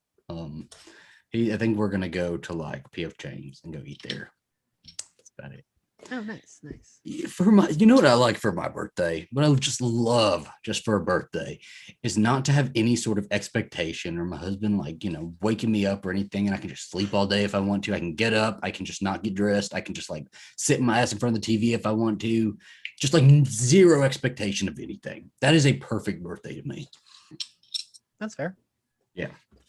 There was once, 1 year in New York when I was living with Jason and Gabrielle that I mentioned earlier. I had like a party on the weekend, right? Like I would do like, oh, let's go to this bar, whatever, blah, blah, blah, like on a Saturday or a Sunday. We did that. And then like my actual birthday was on like Monday or Tuesday, and they had a friend's show and they were like, well, buy your ticket. Like, just come with us. We don't want to leave you alone on your birthday. I was like, no, like I had a party. I'm good. Let me like sit at home, smoke weed, watch TV. Like That's what I want to do. And that's what I did. And it was nice. And isn't that great? And then there's people though who will be like, and I get it. Because you know what? You never want I understand it from the other perspective, right? Is like you want somebody to celebrate their birthday and stuff like that, but also let people do exactly what they say they want to do for their fucking birthday. You know, if they want to be boring for it, just let it happen. Well, no, I'm both. Like I would always peg you for a party. I peg you for a party. Oh yeah, every year I would rent out the upstairs at Stonewall, and it would be like everyone would come, and I got it for free. So I just like I have some drag queens come, and just like I put together a playlist, and it was so much fun. Usually I would get the upstairs from like if it was a Saturday, I would get it from like 7 p.m. to 9 p.m. But then they opened it up for everyone. But like it was still cool. Yeah, we'll have to do that. We'll have to do something for this next year. Everything will be back to normal unless Delta gets us all. I know. I want to like look into when I can start doing live shows for Slayer Fest again because I really like going them. I really like doing them. Yeah. Should do something special for Scream 5 though. Maybe we'll get big enough. Maybe we'll get huge. Like Blood of Judy will get massive, and then we can do like the first live show or something. I would shit myself if we did a live show. I would not be able to do it. I'd have to hire a Zach. I would dress him up and everything, or zoom in. I could zoom in. Don't worry, I can do it. I've done 2. They ask me questions. I'm just like, I can carry you on my back, and everyone can just like, everyone will be like, "Oh, Zach," and I'll be like, "He doesn't even need to say anything. It's fine." Be like the connection's poor, guys. Just get you a little liquored up. I always I'll do like a shot or 2 before I do that. That would get me. I'd have to get drunk because that'd be the only way I'd be able to do it. Ryan Houlihan and I were so loud at the first live show that the DJ was like, "Hey, you two are like the loudest ones. We can't hear everyone else over the 2 of you." I was like, "Oh, right, we're drunk and we're loud." So like, and there's a picture that Fui took that literally is me and Ryan. We're both like talking so loud with our mouths wide open. Photograph the whole thing, right? Mm-hmm. Okay. Yeah. Clinton said, "At my age, I'm just thrilled to still have birthdays." I mean, PF Chang's Dave Rafi said, "PF Chang's your first date with Alistair." Wait, is that where you had your first date? It's a little narcissistic, isn't it? That's my favorite restaurant. It's my favorite restaurant. I took him to PF Chang's. But then I love PF Chang's. I think it's so delicious. It is good. I mean, I've only eaten there once, but it's good. Oh, I'm a total chain whore. A lot of people will like. We have a few friends that like to do like the cool little, local places and stuff like that. I'm a total chain whore. Olive Garden, PF Chang's, a macaroni grill. Give it to me. Give it to me. Yes. One of my favorite pizza places is Little Caesars too. All right. Yeah. I will say PF Chang's is good. Olive Garden just gives me the worst stomach ache no matter what I get from there. Like I want to die. But like, what? Boy, no good. Oh, I'm not really like a snob about that, but I do know like a couple of my coworkers will do like lunches or brunch, and they're always like, "What new place?" And I'm like, "I don't care, wherever. Like, I don't fucking care." Yeah. I don't know. It is cool to find a local place. It just like takes like actual like looking and stuff like that, and sometimes you know what you're getting when you go to a chain place. Exactly. And I don't even like Olive Garden that much. I just like my dish at Olive Garden. My one dish. So I have a pepperoni pizza. Jabor Craig just called me a faggot in the nicest way. He said, "Ian, you have a background in theater." I do not know. Did you ever do any plays or anything? I did. I used to do plays. They were fun. Oh, see, Zach has the Mr. Mask for Mask has the bigger theater background than me. In middle school, like 7th grade, and what was in middle school? What's the last grade in middle school? 8th grade. 8th grade in middle school. I got an award for being the lead in my school play. I sure did. Nice. Donovan's Daughters, which I found out as a teenager that it was based on the turning of the screw. Or no, not the turning of the screw. What's the shrew? Taming of the shrew. Yeah, very similar names. Give me a pass. But yes, so that was my role. So I got a fucking award over that shit. I would have been ecstatic as a baby gay to get an award for that. I was in I was cast in the 5th grade play, and I got 2 lines. I still remember those 2 lines, and then I got mono. And the teacher said, even though I came back before the play started, she said they replaced me because I couldn't go to rehearsals, so they replaced me. And I was so mad that they replaced me with the neighbor who lived 3 doors down. And I still remember my lines. They were like, "Can't you see we mean business here?" And then it was, "Stop talking. That's enough." And I still remember them. But she said she felt I couldn't remember the... You need a redemption. That's why hey, everybody. This is why Ian does all those live readings. He's trying to get back some of that. He's trying to reclaim a little bit of it. Are you kidding? I try to keep myself out of them as much as possible. Gosh, I only did them because I didn't have any friends because we moved so much. And I didn't have any friends when I went to that middle school. Aww. And my only friend was doing audition or going on the audition for the play. And so I went with her, and I couldn't stay unless I auditioned. And so I auditioned. And this was the year before, so I didn't get a lead. But I got into it. I was a hobo. And it was fun. And I liked everybody. And that's how I made all my friends in middle school. And then the next year I went out for it again with all of them, and I got that lead. I didn't know I was partnering with a famous actor, Zachary. You should have known it. You should have known it. And then the next year we moved again. I didn't have any friends anymore. So I wore a brown jacket all the time, and they called me the Jacket Kid. Yeah. Sounds like Love, Simon. I know, it's all my childhood trauma coming back now.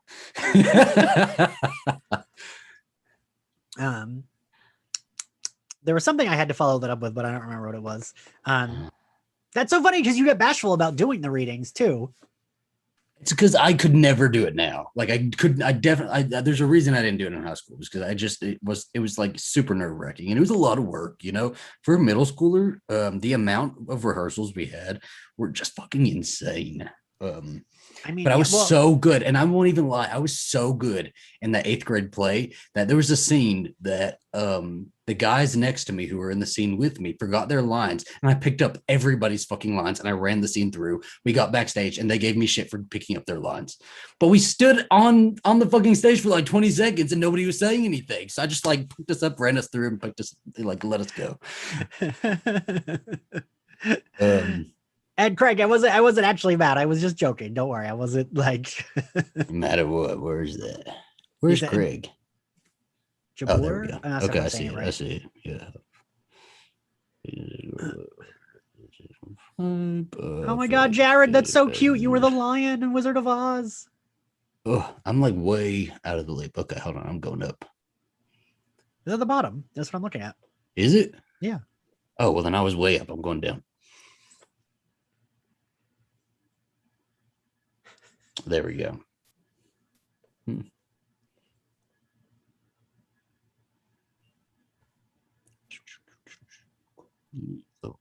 Did you get a Wizard of Oz sense from the last Loki episode? Yeah, we talked about that. Yeah, in the episode. Did you? Yeah.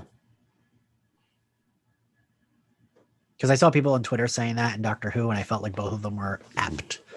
What we'll do, everybody, is we'll all put on a play, and everybody in the comments can read lines, and we'll all get a part.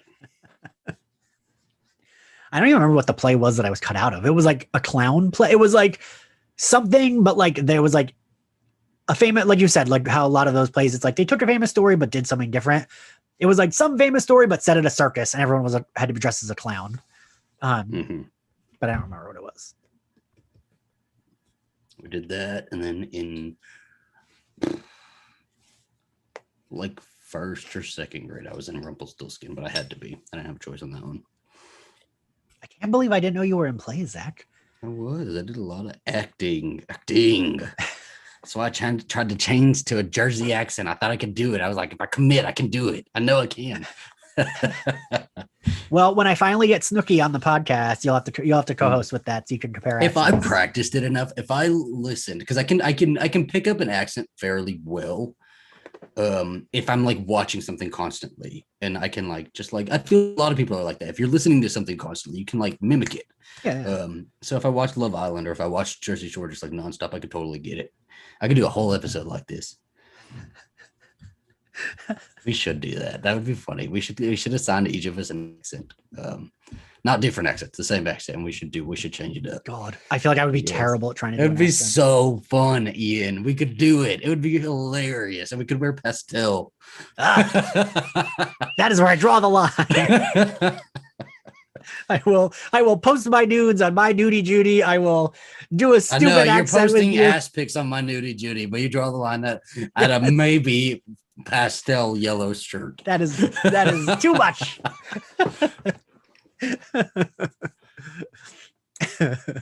They're all bottoms. Okay, Tony. Is it talking to me and you, or no, we're all bottoms. Everybody here. I mean, whatever. I'm a virgin. I've never had sex. Oh, me too. But if Tony says we're bottoms, we're bottoms. We listen to Tony. You see that last name, Lehane? You mentioned it earlier. Yeah, I know. I know who his big sister I know what my is. Slayer's last names are. Okay. I feel like my chat is not loading very fast. Oh no, it is. Okay. I think you're used to there being more people. Is the thing. I think we have a fair bit of people in here, though. We have, how many do we have? I have to look at my 50. phone. We have 50. Yeah, that's a good bit. I'm glad it's not on my main channel because it's harder to keep up with the chat like that. And then most of them are just saying things that like they have no idea what they're talking about. That were what we were talking about. I've noticed that with like, so when I go on Jason's stream too, it's a lot of that, people being like, wait, what? Like, what's like a lot of that? And then it's like you spend so much time catching up. Well, that's what's good about my bonus channel. That's kind of why I started it, is that I wanted a place to like, when I do specific things like this, the people who are following over here, for the most part, are like here because they are interested in what we're, here for the most. You're right, Clinton. So, the best 50 are here. Mm-hmm. Exactly. Got a couple missing. Tony, that's what we were gonna do that for Freaky. That was like one of our ideas. But then we didn't do that. Which one where you guys try being each other? We were gonna dress like it. So the next best thing is we did the cover for it. We switched ourselves. So because we did we do audio for that, or did we do video? I think it was just audio. Okay. Yeah. Listen, I hope you all appreciate those early My Bloody Judy episodes. They were set up. We were setting up. It was like an hour-long setup that we would do each day or each time we record. And look how much easier this is. It is very easy. That's why I'm glad we built this like over here, this little table and stuff. All I needed was the Govee lights. He used to trudge all his shit down to the basement. He'd always get scared and have to turn all the lights on going up. I would make Zach wait. I'd be like, wait, I'm gonna turn on the light and then I'll come back. I'd have to wait while he went and took a piss because we usually talk right after we do these. And he did like, okay, I have to go pee. But then I'd hear him going up the stairs. The basement, it's spooky. A killer could be hiding anywhere in the dark. Very true. Very true.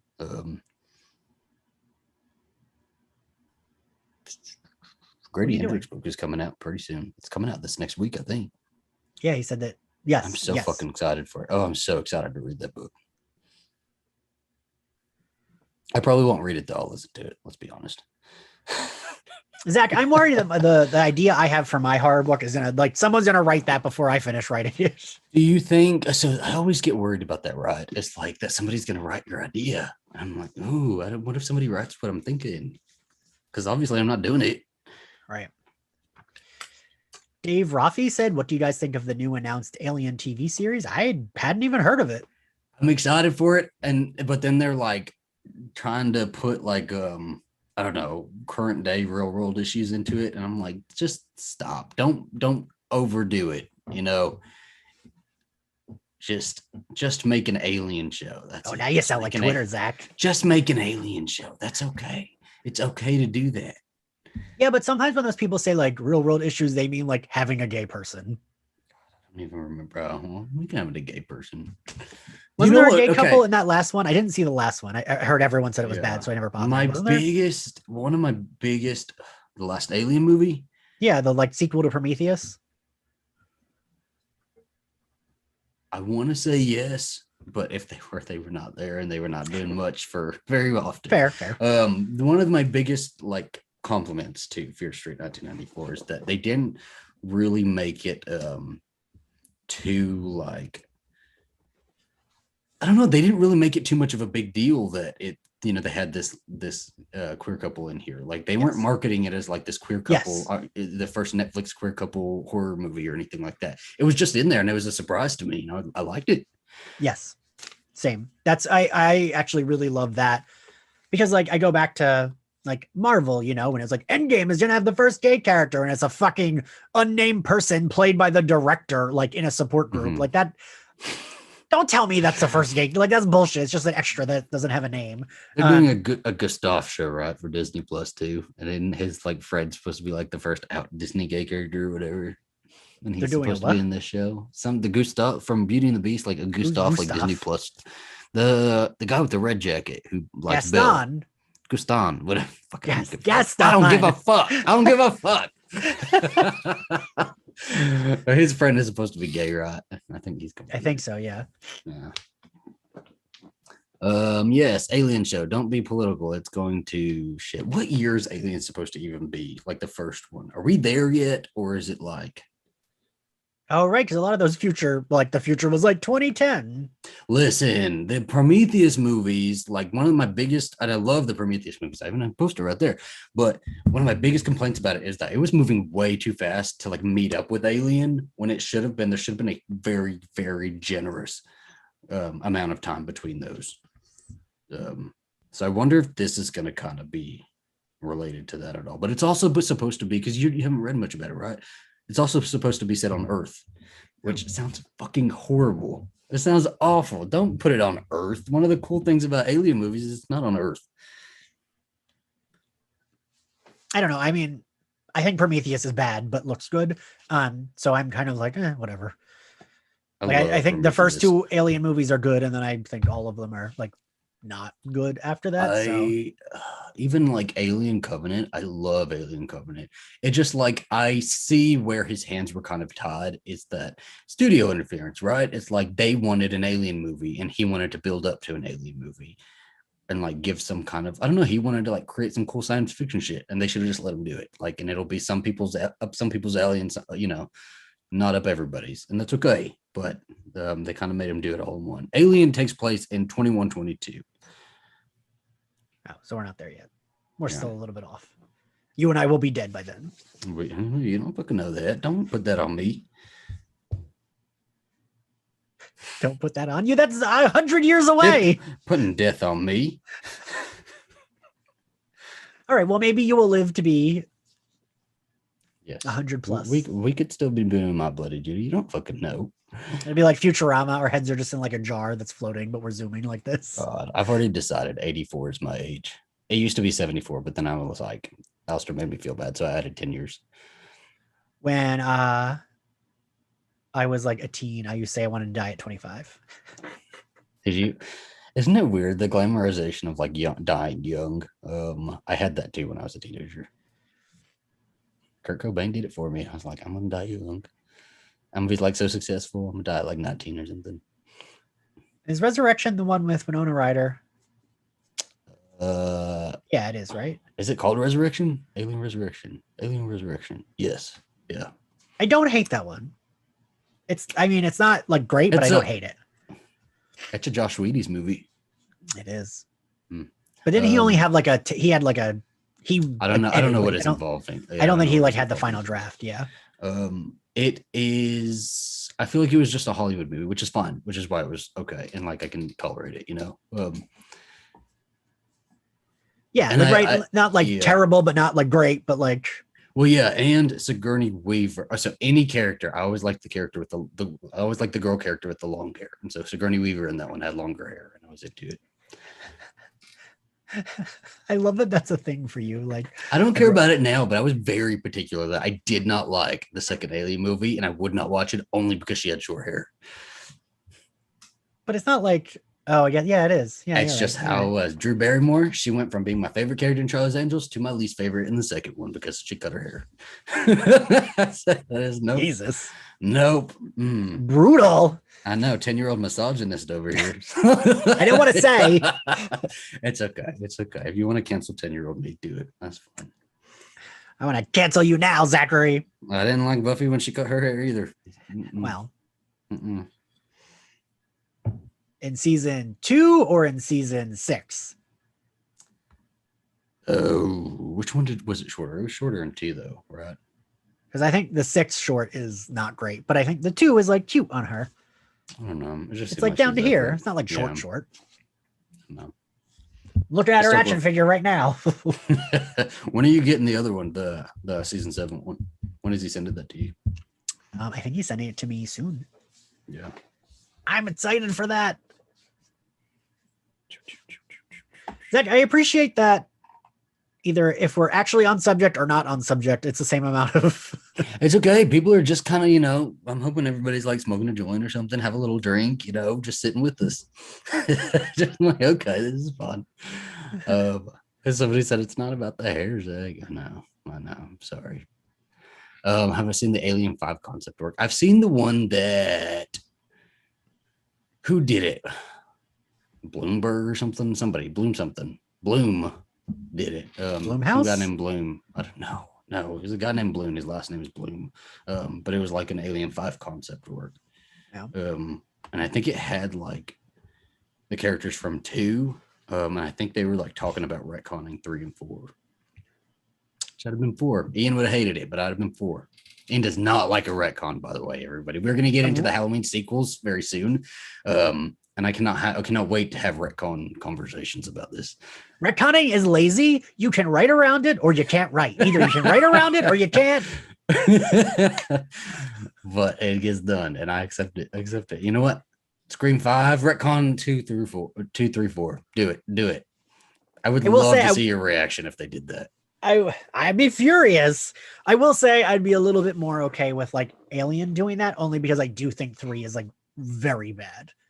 3 is such a fucking cool concept, though. It was just not good. It wasn't good. But like a bald Sigourney Weaver, and this went against all of my rules of long hair too. But like a bald Sigourney Weaver, fucking loved that, Like it was just too miserable. Mm-hmm. It was, and like the way it opens with Newt being like ripped open and stuff, it's just like I wasn't into that. But imagine Sydney, the trailer for Scream 5 drops. Sydney says, everybody thinks they have a story of my life, that I went to college and was attacked, that I was on a movie set and was attacked, that I went back home to Woodsboro and wrote a book and I was attacked. None of that happened. Here's the real story. Even that's addressing it. It's at least being like, oh, that was in Halloween.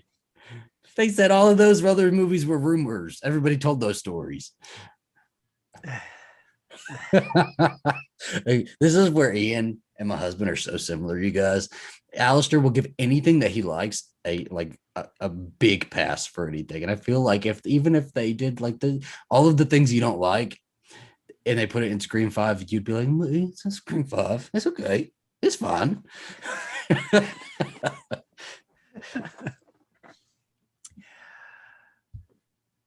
Everyone keeps bringing up Chopping Mall. No, I guess we need to watch that one. Alejandro said it's on YouTube. Is it really? I bet that sounds like a movie that'd be on YouTube. I thought, no, you had seen another comment. You just hadn't seen this one. Yeah. Kelly Maroney is in both of them. She's one of the final girl people that I always say we should have on My Bloody Judy. Yeah, I would be down for it. She follows Slayer. Not that bad, and I kind of loved the aesthetic. I did love this. So the original Alien, there's a documentary about the making of Alien 3 that I love to listen to when I go to sleep, and I'll listen to it and start it like every night until I like hear it all consciously, and then I'll move on to something else. But it's like really good, and it talks about like it was supposed to be set on like a wooden planet, and like it was like a real like I don't know, it was a real out there idea that the guy who'd originally written it had. Sigourney Weaver asked him, like, how do you picture Ripley in this. She was trying to decide if she was going to do it. He said, I don't know, maybe he's bald or maybe she's bald. And Sigourney really liked that idea. And so that sold her. For 3, not for 1. For 3, yes, for 3. And then that guy got like his whole thing got kind of thrown off to the side. But I don't know. I mean, even like the cool concepts, I feel like we always romanticize a concept that never was for a sequel, right? And then you never like know. It could have been shitty anyway. Yeah. Like it could have just been made and was shitty. Halloween 4, before the little girl, like it was supposed to be Tommy and Lindsay like 10 years later, and like Michael Myers was supposed to be the super being that could like grow 10 feet and stuff like that. But like the concept was still pretty cool. It just probably would have been a shitty ass movie. Yeah. I mean, isn't that kind of what they say in Halloween Kills? They're like alluding to him being like a like evil being. I think he's going to be. I think that's where they're going. I feel like it. I don't know. Because he's not a man anymore. He's just not a man. They kind of made him a man again in 2018, but like you can't go through all this and get to 3 movies without being a little bit superhuman. So right. Yeah. Tony said he wants Scream to eventually go super meta, like New Nightmare, and have Nev, Courtney, and Dewey play themselves. I saw somebody say that on Twitter, and I was not hating the idea, but I feel like it's been done. Like, yeah, I feel like it's Nightmare like did it. I feel like it's like too specific to do it for Scream. I think New Nightmare is like very good, but I just right? Like it just wouldn't like work because it's like, oh, we already did it.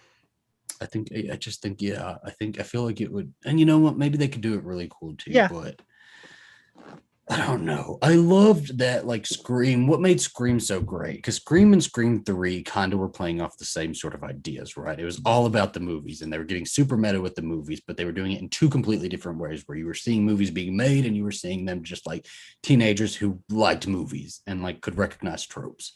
I feel like going too meta into 3 is why it didn't work. And it was better when it was more reined in, like it was in 1.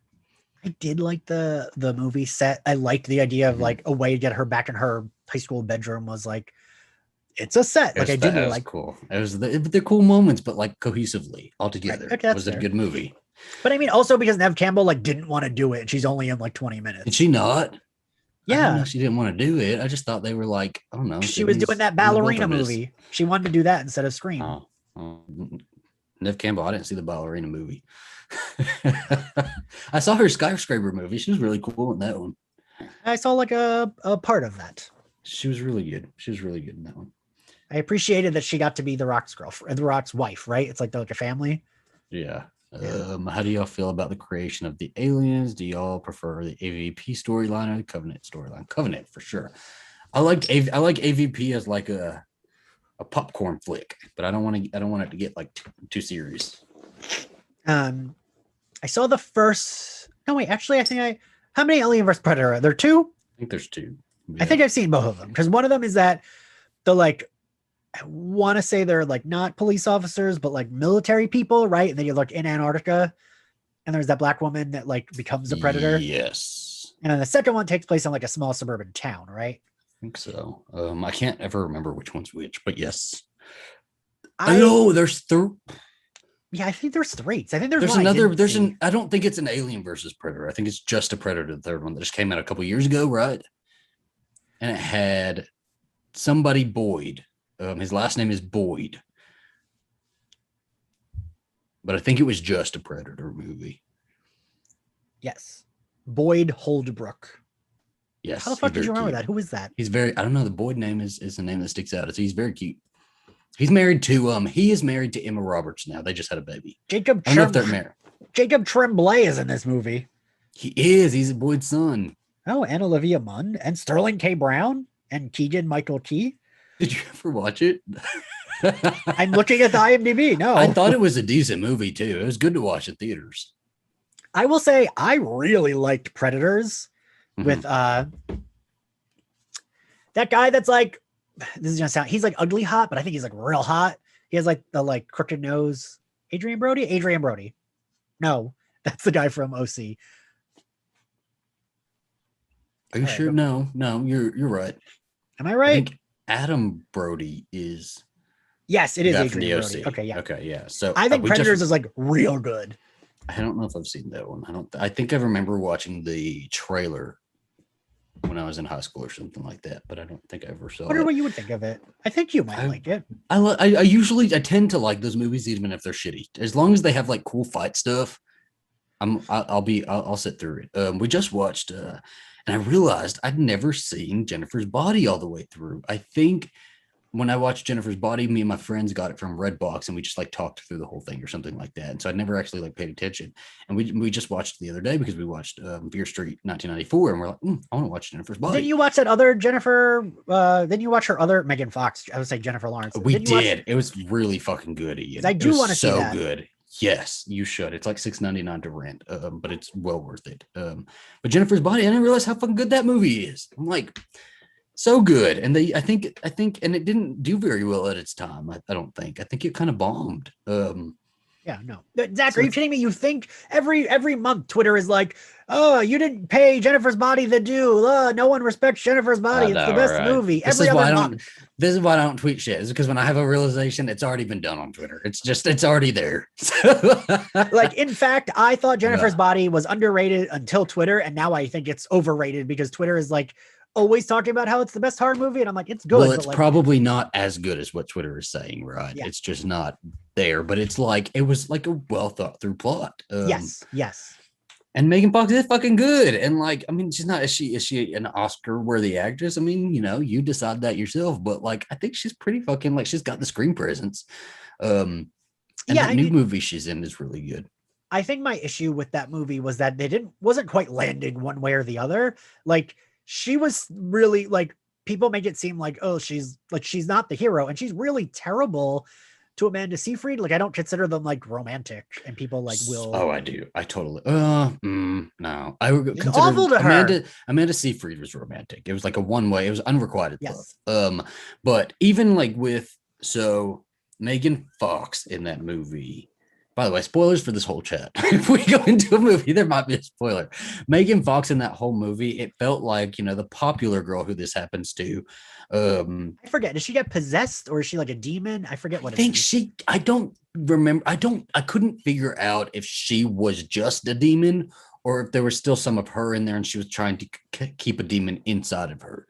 But it felt like maybe it should have leaned more into like a Cordelia, whereas like there's like still heart there, but like yes, there was only one part in that movie where she gets in the van with the boys and they're closing the door and we get a close up of her face where we see some like genuine like human emotion where she's kind of scared and like true crime and it's kind of freaky. And I wanted more of that.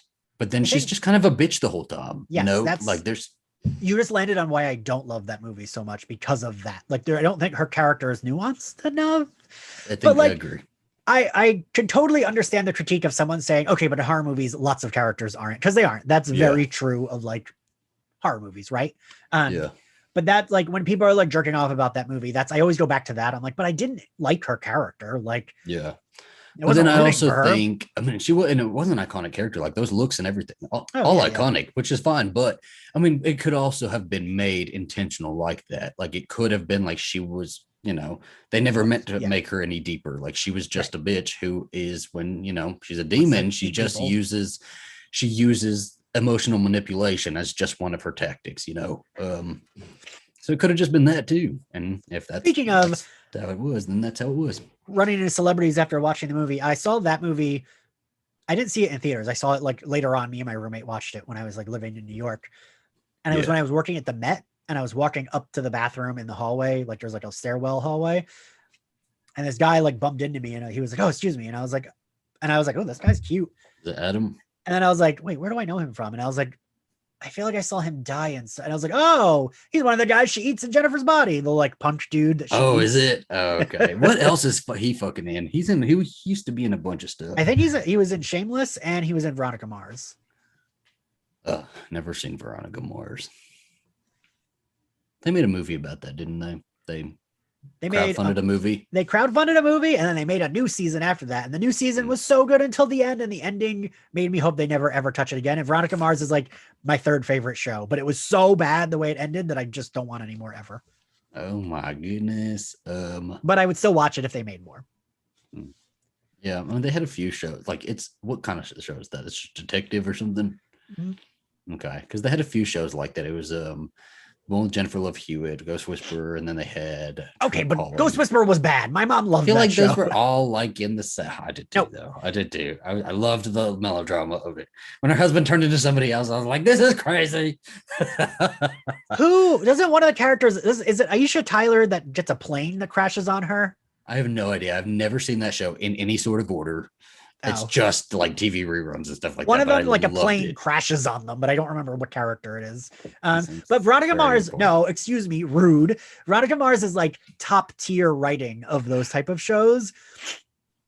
At the time, Josh Wheaties was always talking about how good it was and how he felt like it was a predecessor to, or because it was very in the vein of Buffy. So much so that's why I bought all the DVDs and I thought it was a supernatural show. And I was so bummed watching it being like, oh, she's just like a girl that does detective stuff. She doesn't have superpowers. But it is very good. I think Alistair would like it. You might like it. Charisma Carpenter and Allison Hannigan are both in it. Yeah, I love detective stuff. My only thing with detective stuff is I'm very particular about it. And if I want a detective thing, it has to be very Mare of Easttown-esque. Like, it needs to feel like that. It needs to feel like grittier and like True Detective. And that's what I like from a detective story. But this is like I do like my fluff. It presents as fluff, but it's actually like pretty dark. Like at one point, like it's like I don't want to. Colin's yelling at me. Yeah, exactly. He said Veronica Mars is not a medium. How dare you confuse the two or loop them together? But right, Colin, Veronica Mars, like, it looks like a stupid teen show, but it's like Buffy in the way that, like, it on the outside it can be viewed that way, but once you watch it, it's way more nuanced. There's like so much more to it, and the characters grow up with the show. Like in season 2, she graduates high school. Season 3, she's in college. Like she sees ghosts and stuff, right? Does not say ghosts. Like, I'm putting it out there. Veronica Mars sees ghosts. Did you ever like True Calling? No, I watched like half of that first season. It was very bad. I'd like to rewatch it because I don't know if it was just my love for Eliza Dushku or if I actually liked it or not. All right, so we'll cover that for My Bloody Judy. We could. That might be a bonus episode for the Patreon or something. She should have done more horror too. All of them should have done. All of them. You know what? All of you out of work actors who ain't getting shit, go to horror. They will pay you. They will pay you. You know what? Danielle Harris realized she was big in horror and she stuck her nose to horror. And look at her. She's still working. Still working. You ain't heard of nothing she's in, but she's working. I mean, I've heard of some things she's in, but yeah. Yes. But I do think like any of the women from Buffy, even the ones that never did horror, like Claire Kramer or like, Charisma Carpenter, like would translate to a horror movie, right? Like I see horror movies all the time and I'm like, Sarah Michelle Gellar could have done this. Like this could have been her movie. Like look at Megan Fox, right? She has been working since she like got blacklisted and everything, but nobody ever knew what she's been doing. Right. Like nobody cared, or not nobody cared, but like she's just been out of the limelight. And then she comes and does this movie and it's a horror movie. And she's getting and it's like, it looks from the trailer like just a ripoff of Gerald's Game. It's like much better than Gerald's Game, but like it's getting her that, limelight again. Come on, people. Stephen Kurtz had a very apt description of Stephen. We'll have to talk about Veronica Mars on the next Patreon Zoom. It's like a dark noir-esque show that sets as a contrast of the shows like the OC that were airing at the same time, because it is like set in a town like that that's like made up. And he said that Kristen Bell basically got the career SMG deserved. That's also true. If she, and I love Kristen Bell, but whatever. If I didn't watch Veronica Mars at the time that it was airing and a few years after, would I still like it now? That's what I don't know, because like the new season came out like 2 years ago, so it's not like you will get there when it's like is modern. Okay. You know, so I don't know. I don't know, because it is that first season is like you could tell they had like no budget. And hilariously, Paris Hilton is a guest star in like the second episode. They have like very weird. Gosh. But then they have people that weren't famous that are not, like Jessica Chastain is in 2 episodes. Blake Lively is in a couple episodes. There are a lot of Buffy. There's an episode where Charisma Carpenter and Allison Hannigan share a scene together, and all I wanted was like a Buffy reference line, but there isn't one. But like it's them being mean to each other, so it's enjoyable to watch. Like stuff like that. I don't know. I'm just like, I'm telling you, Ian, we need to get into Hollywood somehow. We need to cast all these people. Michael Kennedy, you're making these movies and stuff, Freaky, stuff like that for the queers. Where's Sarah Michelle Gellar, man? Did you offer her a role in Freaky, or is she just like you forget all about her? You did name your dog Scooby Strode, and Scooby was a movie that she was in. Wait, is that really his dog's name? Yeah, well, maybe I know too much about him. Zach, it's in his Twitter bio. I follow him on Twitter too. He never engages with Slayerfest, but I'll always retweet him and stuff because I did a Photoshop of Meghan McCain. I heard one of her hairstyles on Michael Myers' mask, and he said LMAO, and I thought it was famous. I was like, got him, back pocket, got him.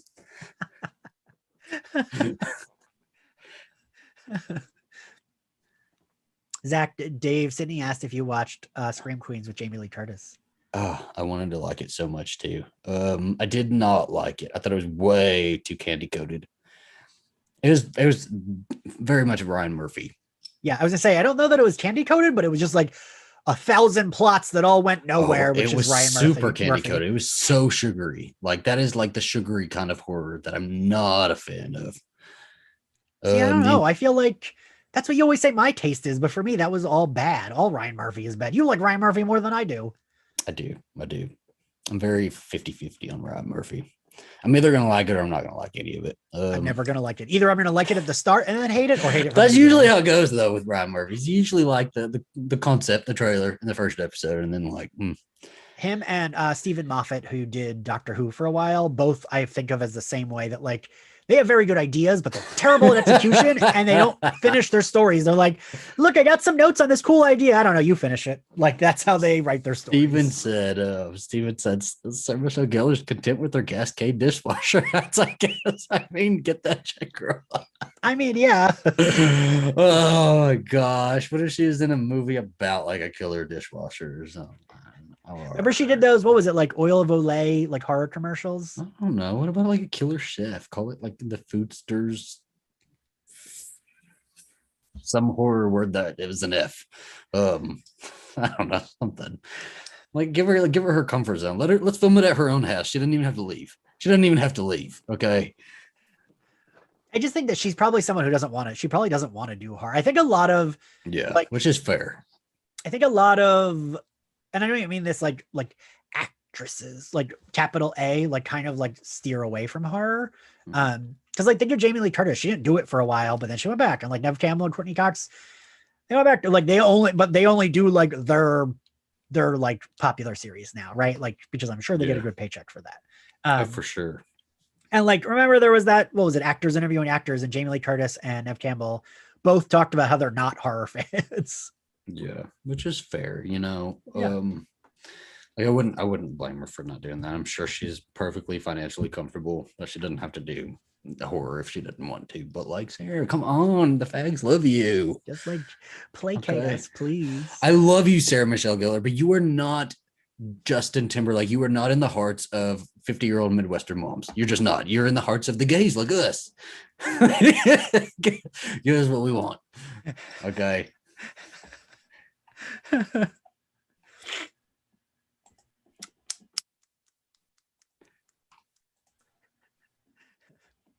What are we laughing at? Which comment? Just laughing at me, Ian. Yes. At my expense. Yes. Okay, that's fine. Season 1 was camp greatness. Season 2 was some of the worst television to ever exist. Talking about Charmed, I think. Oh, we're not talking about Charmed. We're talking about Scream Queens, I think. Oh. Cascade of Blood starring Sarah Michelle Gellar. There you go. See? There you go. And you know what? She could command a really good horror movie too. She could get her hands on one that is not some cheapo direct to DVD horror. It would be a theatrical release. She would get a shit ton of interviews that should go on, and like it'd be a Slayer big Fest deal. 98, My Bloody Judy. Not Conan though. He's gone now. He's gone. Yeah, so it's gotta be us. But it would be a big deal. It would be marketed as a really big deal, guaranteed. Even a crime show, exactly. Somebody said, I don't know, a crime SMG was never on American Horror Story. Yes, she could have been on American Horror Story, but I could also see her on a crime show. Put her on some sort of crime show. I still say she could have been in Big Little Lies. Like I feel like she would have fit. She would have like. She has the range. She just does. 100%. She has the range for a dramatic show that's also based on a book that is in all Target stores, and Reese Witherspoon has put on her book club. Like it's there. She could be in any of these books. Also, we joked literally at the start of this while talking about Fear Street. Oh, Ian and Zach talked about Sarah Geller a lot, and now look at us. Look at us. That's fine. We're parodies of ourselves. What? Zach, I do have to pee.